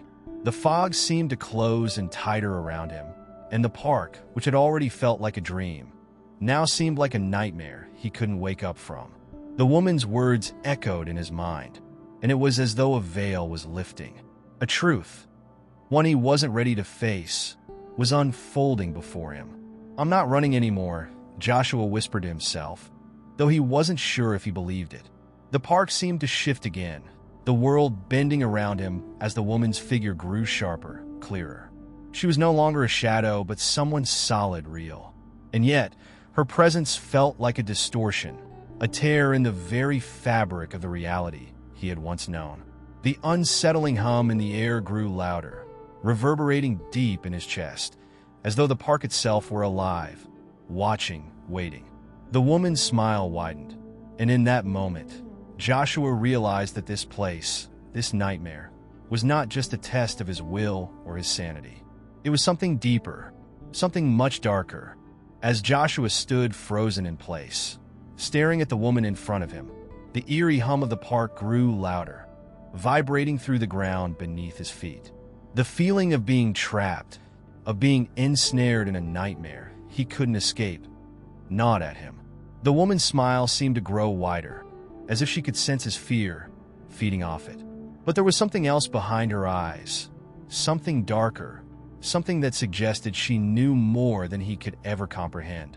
Joshua's breath quickened, his mind reeling as he tried to make sense of this bizarre encounter. "Who are you?" he finally asked, his voice barely more than a whisper, strained with uncertainty. He couldn't understand how this woman, this being, could have appeared here in Central Park as if she had always belonged. She radiated an unnatural calm, an unsettling presence that seemed to distort reality itself. She tilted her head slightly, almost as if savoring the moment. "I'm not who you think I am," she replied, her voice cool and dispassionate. "I'm not a person, Joshua. I am a reflection of everything you've ever avoided, everything you've kept buried deep inside." Her words struck him like a blow, the gravity of their meaning sinking in slowly. A reflection, everything he had ever avoided, the things he had locked away in the deepest corners of his mind, buried beneath years of denial and repression. The guilt, the shame, the regrets, all of it. He felt the weight of it pressing down on him, suffocating him, threatening to drag him into the very darkness he had spent his life trying to escape. He opened his mouth to speak, but no words came. Instead, his mind flashed with memories, fragments of his past, moments he had tried to forget, scenes of choices he had made, mistakes he could never undo. The faces of people he had wronged, the betrayals he had committed, the lives he had altered without a second thought. His past, the one he had carefully hidden from, was now laid bare before him, a grotesque mirror of who he truly was. "You can't run from yourself forever," the woman continued, her voice now echoing with a strange authority. "The truth has always been right there, waiting for you to face it." She took a step closer, and the ground beneath Joshua seemed to tremble, as though the very earth was reacting to her presence. "You're here because you've been chosen to confront it. The darkness you've spent your life avoiding is now inescapable." Joshua stumbled back, his heart racing as his thoughts scrambled to understand what she was saying. He felt the weight of her words like a physical force pressing down on him, suffocating him. He couldn't breathe, couldn't think, couldn't even move. The reality of his situation, the realization that this nightmare was a reflection of his own mind, began to settle in. "I didn't ask for this," he managed to choke out. "I didn't want any of this." The woman's expression softened, though there was no kindness in her gaze. "It doesn't matter what you want, Joshua. This isn't about choice. This is about truth, and the truth always finds its way to the surface." A chill ran through him as her words sank deeper into his psyche. He had spent his life trying to bury the truth, trying to bury the man he had been, the man he was still running from. But no matter how far he ran, no matter how much he tried to forget, it had always followed him, lurking in the shadows, waiting for the right moment to catch up with him. "I don't know what you want from me," he whispered, his voice barely audible. "What do you want me to do?"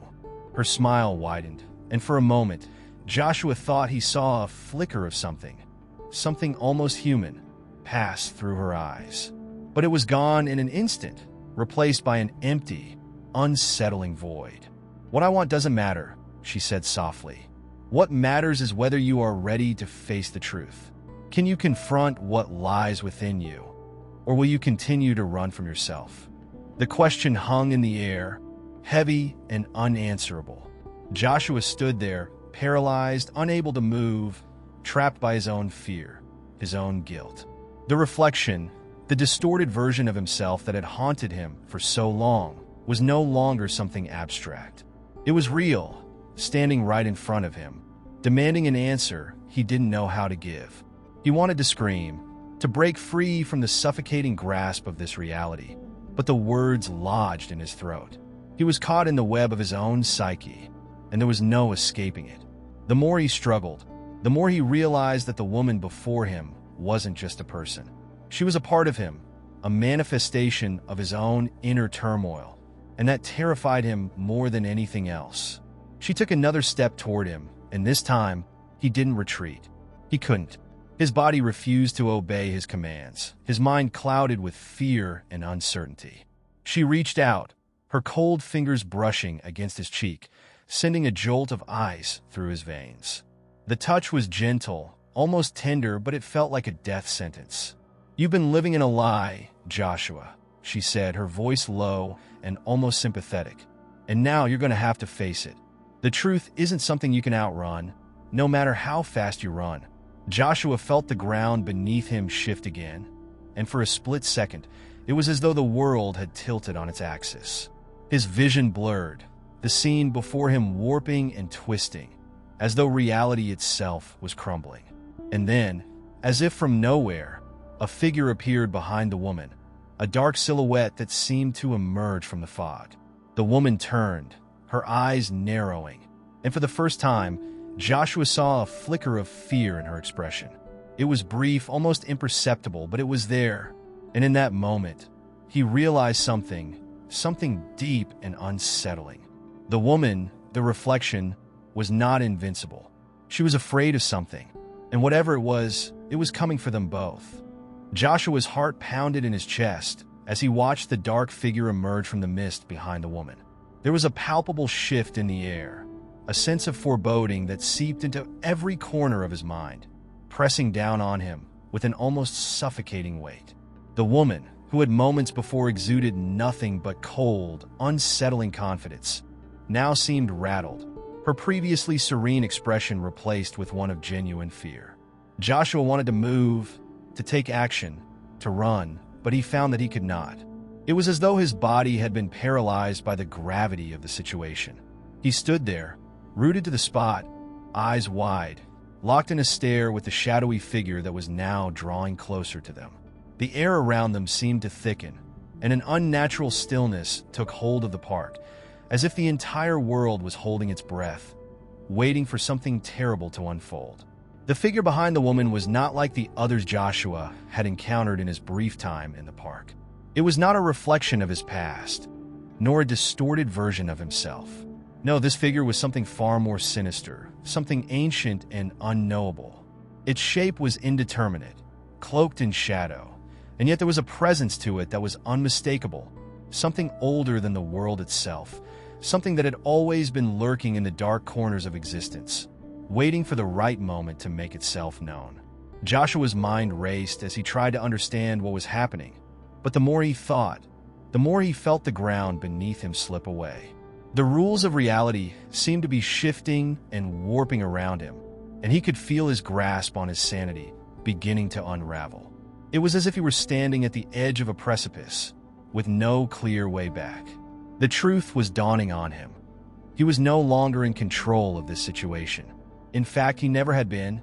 The woman, still frozen in place, slowly turned to face the figure behind her.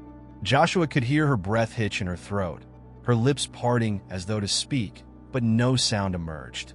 It was as if the very act of trying to speak was beyond her, as though the presence of this figure had stolen her ability to communicate.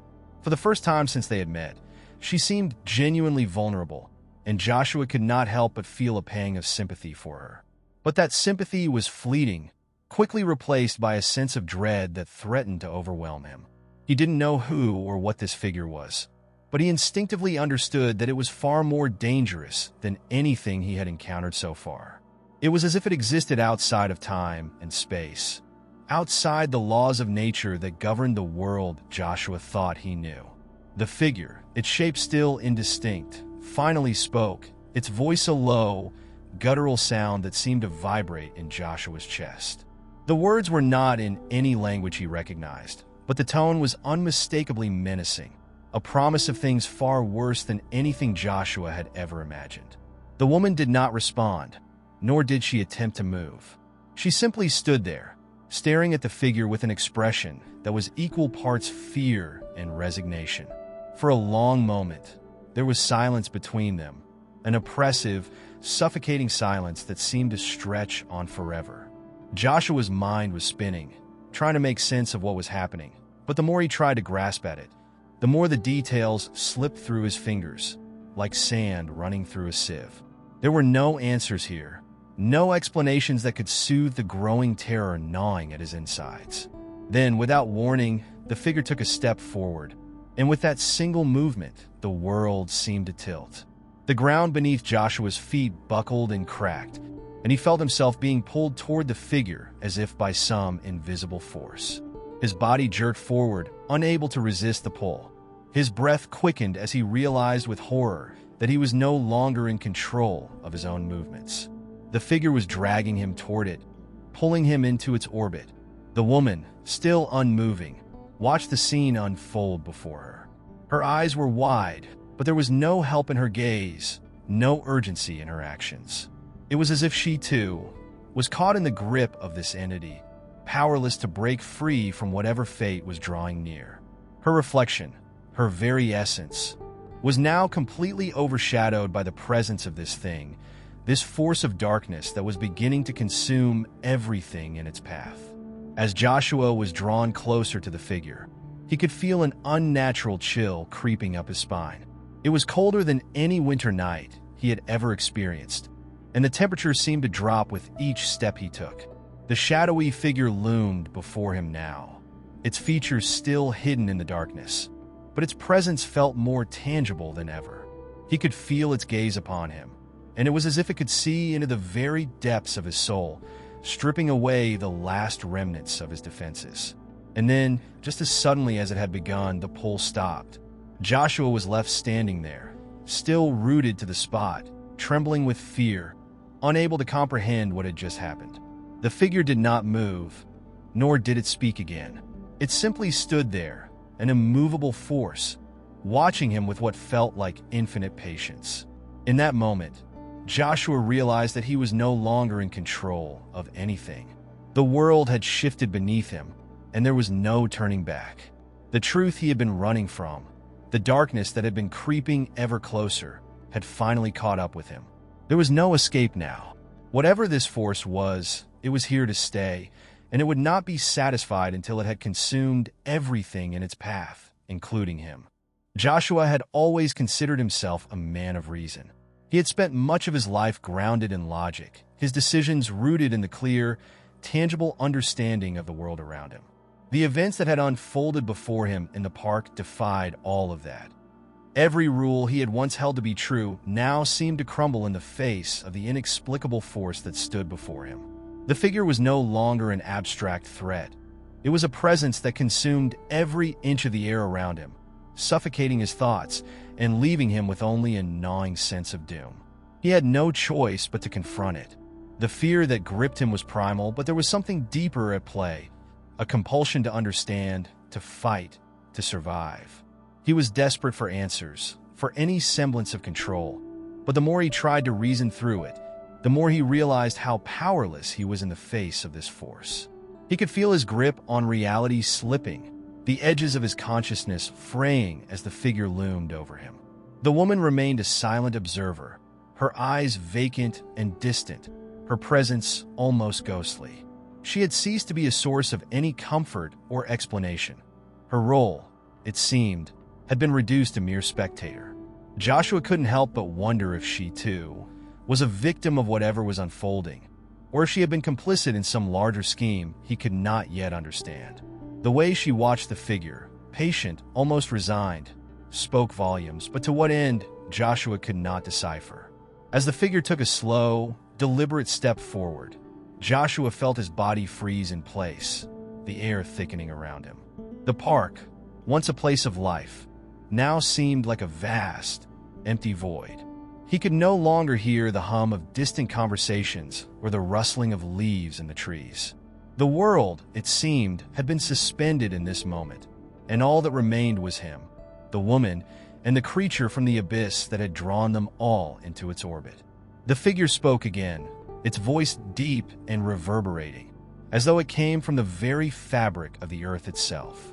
The words were indecipherable, but they carried weight, a gravity that seemed to pull at the very core of Joshua's being. He felt as though each syllable was carving into him, pulling apart the layers of his consciousness and exposing something beneath, a truth that he was not ready to face. The figure was not simply communicating, it was rewriting his understanding of reality itself. Joshua's mind raced, attempting to cling to some shred of sanity, but every attempt to resist was met with overwhelming force. He wanted to run, to scream, to fight back, but his limbs refused to obey.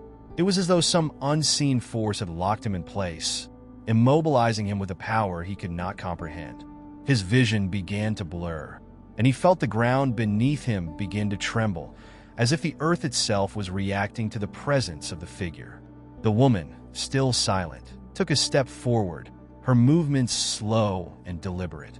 She was no longer the same person he had met earlier. There was an eerie stillness to her now, a calmness that unnerved him more than any display of fear could have. She walked toward the figure, her eyes locked onto the shadowy presence with a mixture of reverence and terror. It was as though she knew something he didn't, something that would explain the horrors unfolding before them. Joshua tried to call out to her, to demand answers, but the words died in his throat. It was as if the very air around him had turned to stone, choking him, silencing him. He could no longer even hear the sound of his own breathing, and the stillness in the park deepened, as though time itself had stopped. The woman reached the figure, standing beside it, her body now a part of its presence. Joshua watched in stunned disbelief as the two seemed to merge, the figure's shadow swallowing her whole. It was as though she had become one with it, her body dissolving into the darkness, leaving behind no trace of her former self. What remained was an empty void, a space that seemed to pulse with the same energy that had drawn Joshua here in the first place. The world around him began to crumble, and Joshua could feel himself slipping further and further into a place where logic no longer held sway. The figure had not simply taken her. It had consumed her, transformed her into something else entirely. It was as though he were witnessing the unraveling of reality itself, the very fabric of existence fraying before his eyes. Joshua's breath quickened as he felt the weight of the figure's gaze fall upon him. He was no longer certain of his own existence. Was he even real?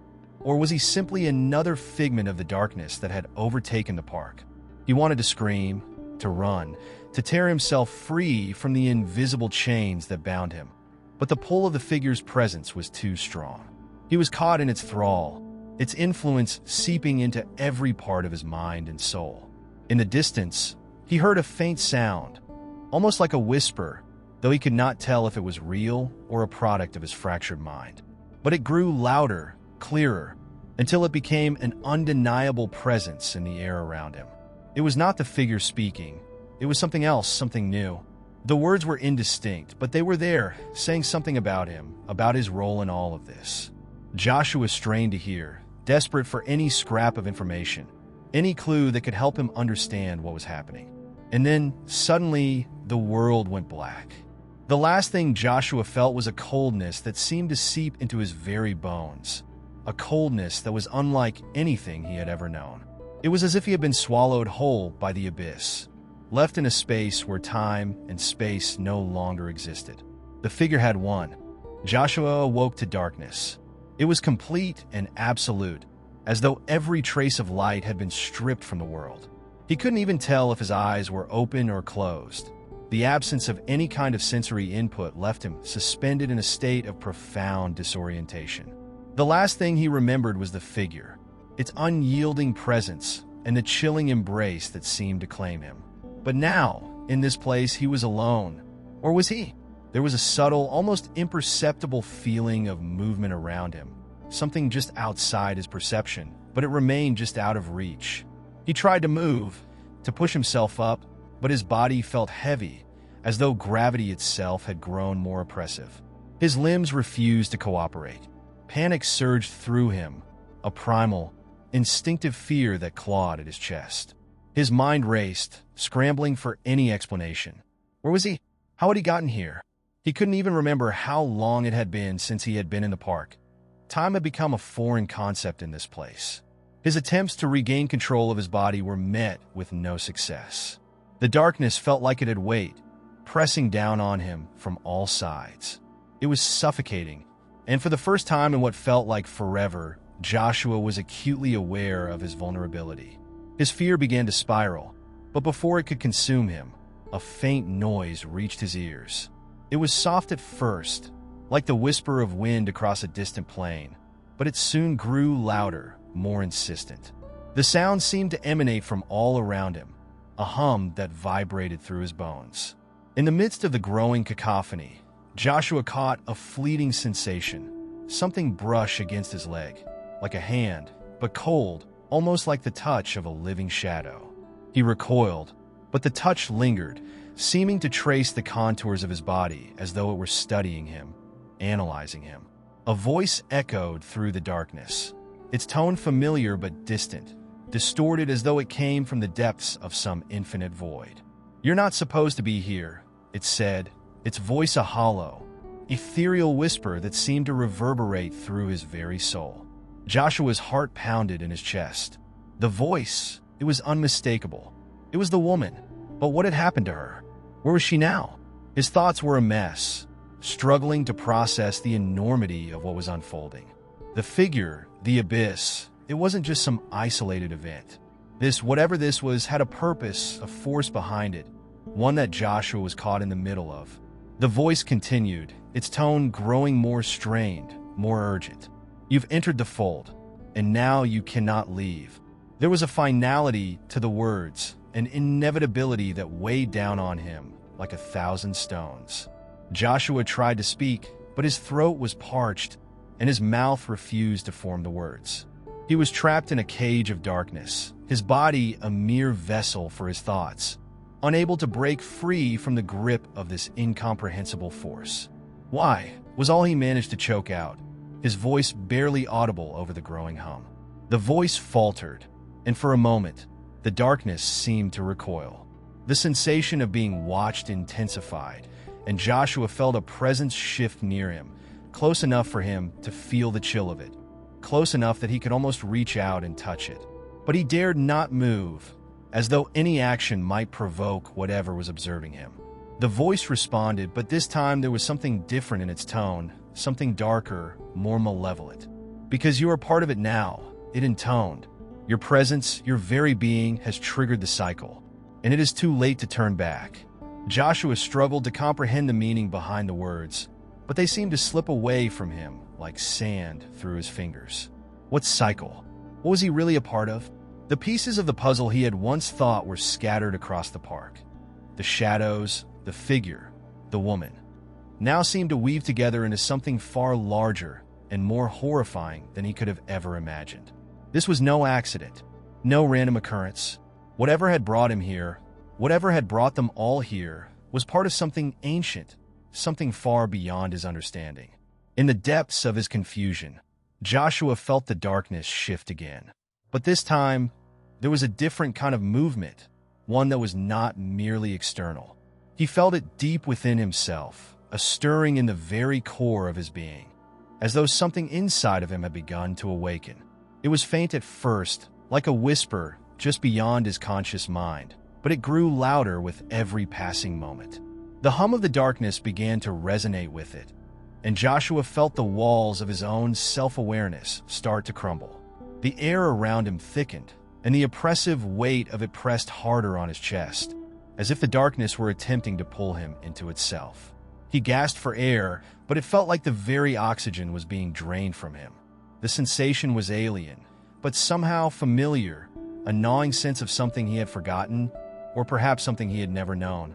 The voice spoke again, this time not from without, but from within his own mind. "You think you can escape? You think you can fight it? But you are already lost." And in that moment, Joshua understood. The darkness, the figure, the woman, they were all part of something far older than anything he had imagined. He had crossed a threshold, one that he could never uncross. The cycle had begun, and he was its unwilling participant. Whatever this void was, whatever it sought, he was now bound to it in ways he could not even begin to fathom. The more he resisted, the more it would claim him. With that realization, Joshua's sense of self began to splinter further. The darkness, now seeping into his very soul, began to erase the boundaries between him and it. He was no longer certain where he ended and it began. He had always thought of himself as an individual, a man with a future with choices. But now, all of that felt like a distant memory, a story told by someone else long ago. He was no longer Joshua. He was becoming something else entirely. Something trapped in the abyss, unable to escape. The hum of the void continued to grow, reverberating through his being, until all Joshua could hear was its omnipresent call. Joshua's sense of self had shattered. His identity, the very concept of being, was splintered, torn apart by the abyss that now enveloped him.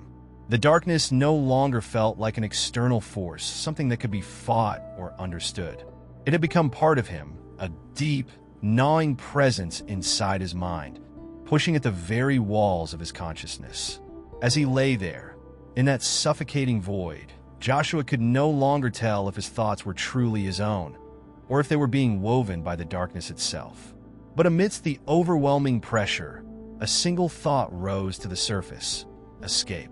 It was a fragile flicker, a tiny flame in the vast sea of uncertainty, but it burned brightly enough to resist the growing weight of despair. Joshua had to escape. The darkness was pulling at him, erasing him, but he refused to surrender entirely.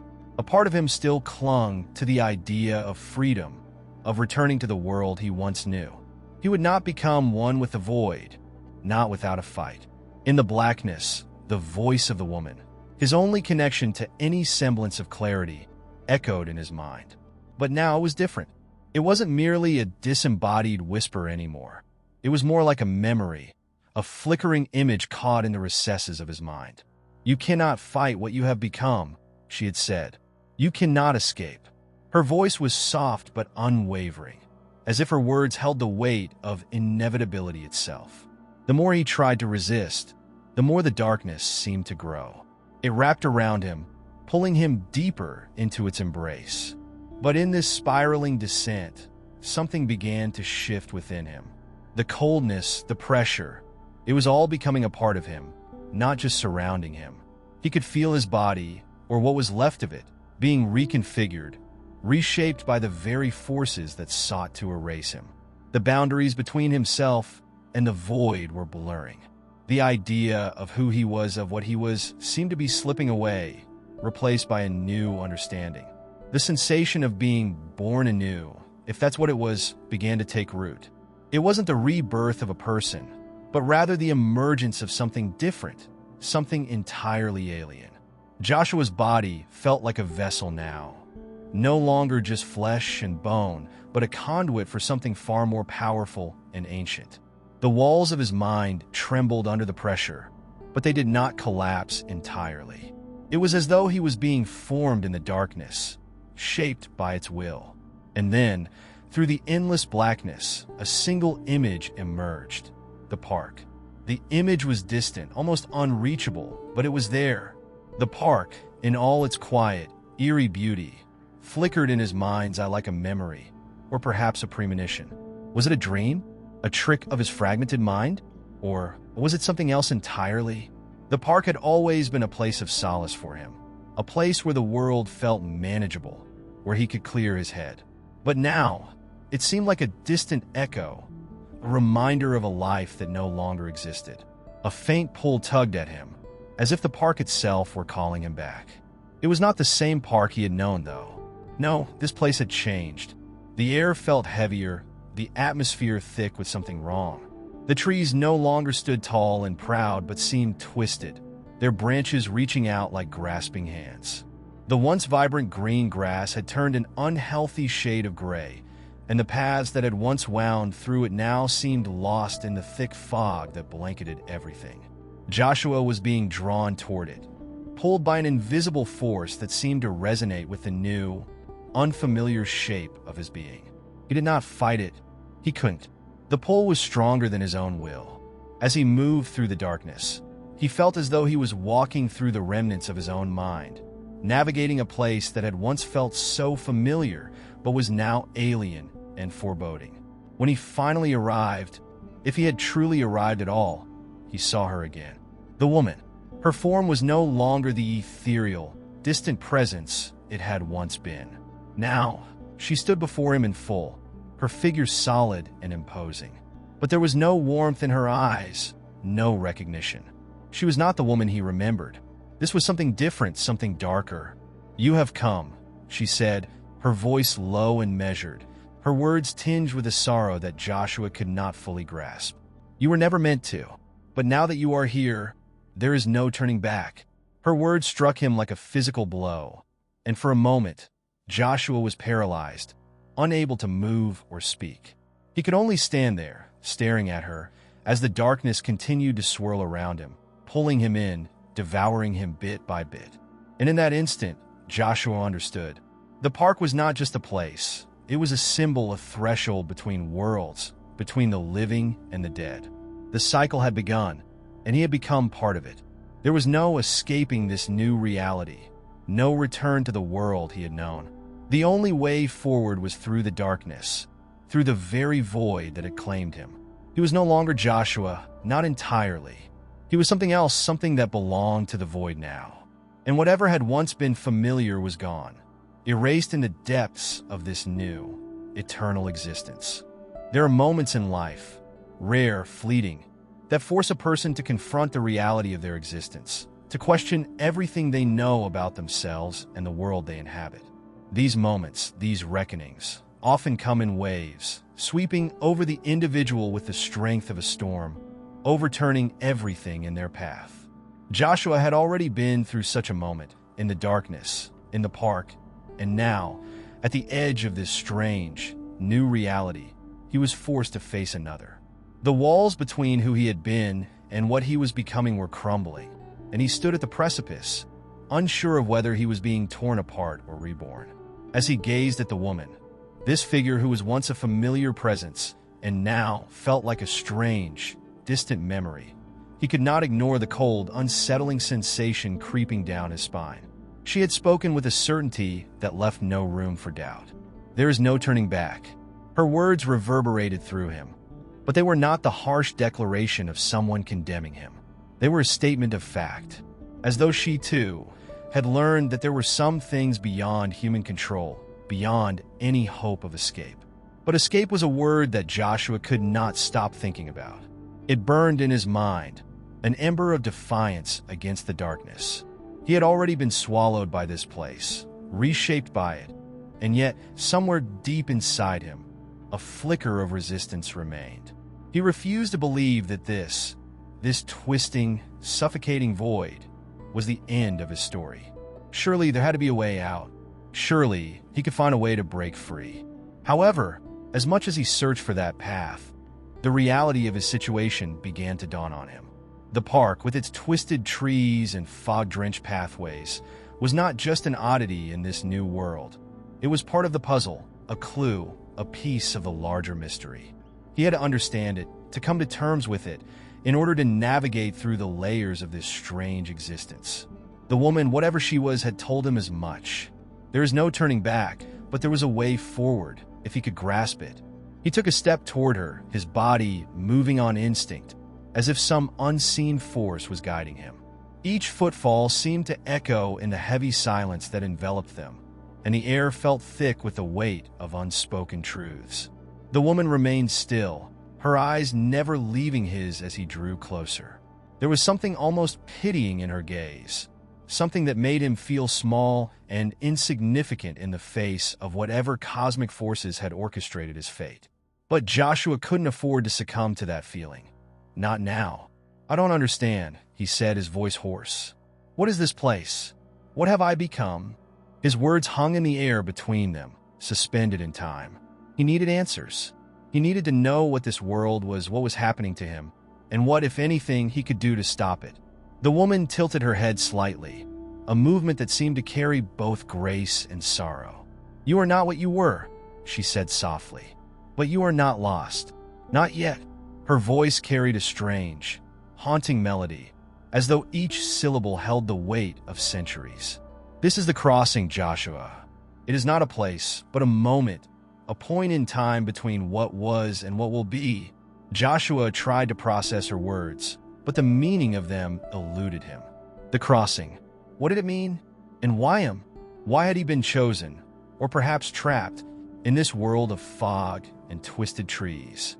Why was he being asked to walk this path, to embrace this transformation? It felt like a cruel game, one he did not understand. "You have been brought here," the woman continued, her voice taking on an almost reverent tone. "This is not your fault. The world you knew is gone. But you are not done, Joshua. Not yet." She stepped closer, her figure somehow growing more solid with each passing moment.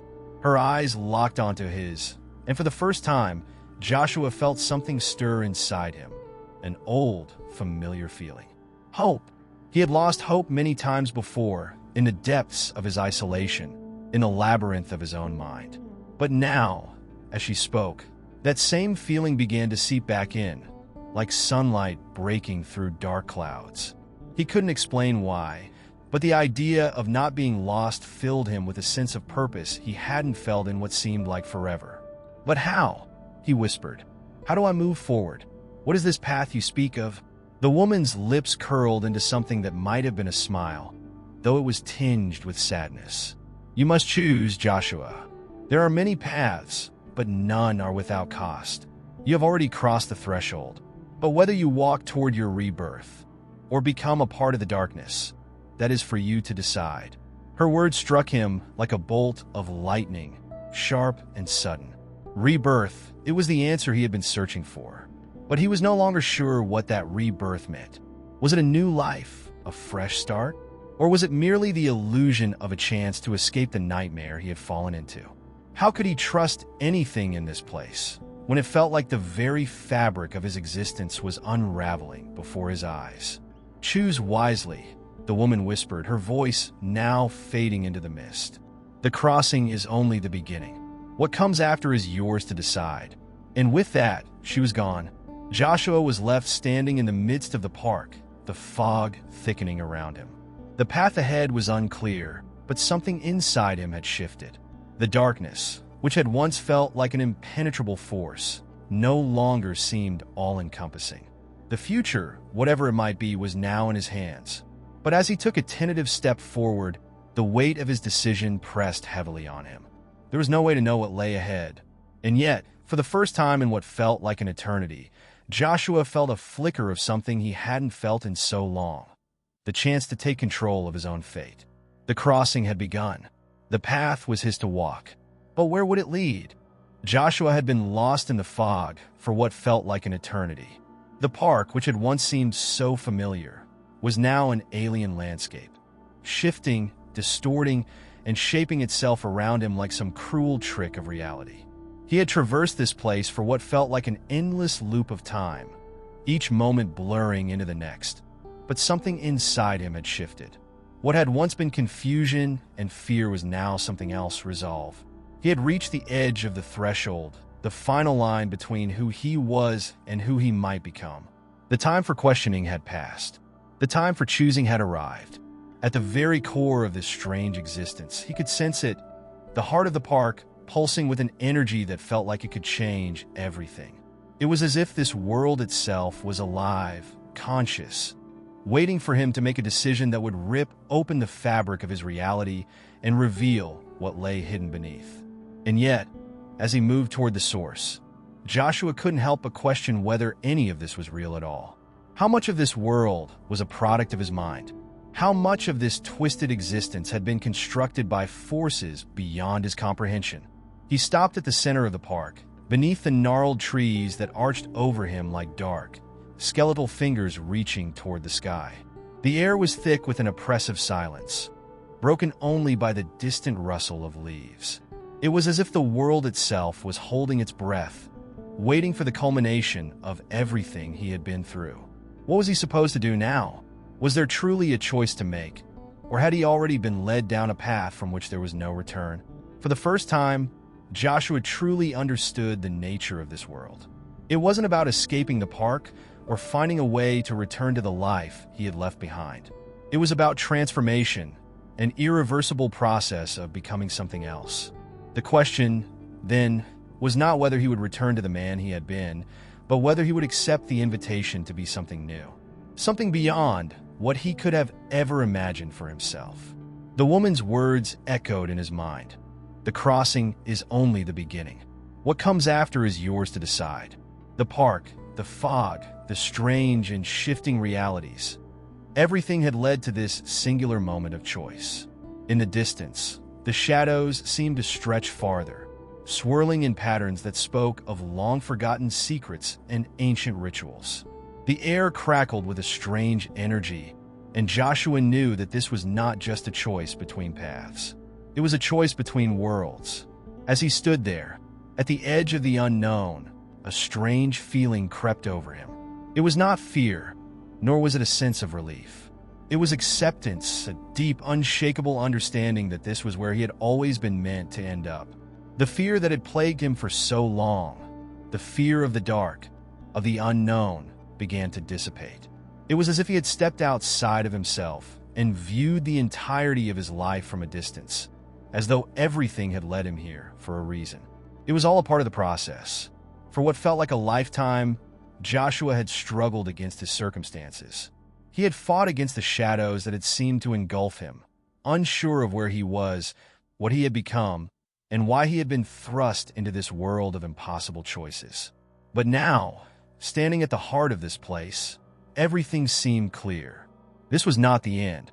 This was only the beginning. The world around him shifted, and he felt himself being drawn toward the center of the darkness, toward the unknown future that awaited him. He could feel it now, the pull of something greater than himself, something that had been guiding him all along, though he had been too blind to see it. The transformation that had started with the crossing was nearing its completion. Whatever he was about to become, whatever choice he was about to make, would be his final act in this twisted journey. There was no going back. Joshua took a deep breath, closing his eyes for a moment. The silence enveloped him once more, but it was no longer oppressive. It felt like a blank canvas, open, limitless, awaiting whatever he chose to create. He was not bound by the limitations of the world he had once known, nor was he a prisoner of the darkness that had threatened to consume him. He was free, free to decide, free to become whatever he chose. When his eyes opened again, he knew what he had to do. There was no hesitation, no doubt. He moved toward the center, where the shadows swirled in unnatural patterns, and as he stepped into the darkness, he felt it, the final transformation. The world around him folded, contorted, and reassembled itself in ways that defied reason. And with it, a profound sense of completion washed over him. He had crossed the threshold. He had embraced his new reality. The park was gone, replaced by something else, something beyond the confines of human understanding. And Joshua, once lost and confused, now stood at the center of his own rebirth. There was no returning to the past, no turning back to the life he had known. But in this moment, that no longer mattered. What came next was entirely up to him. And in the end, that was the most terrifying and liberating thing of all.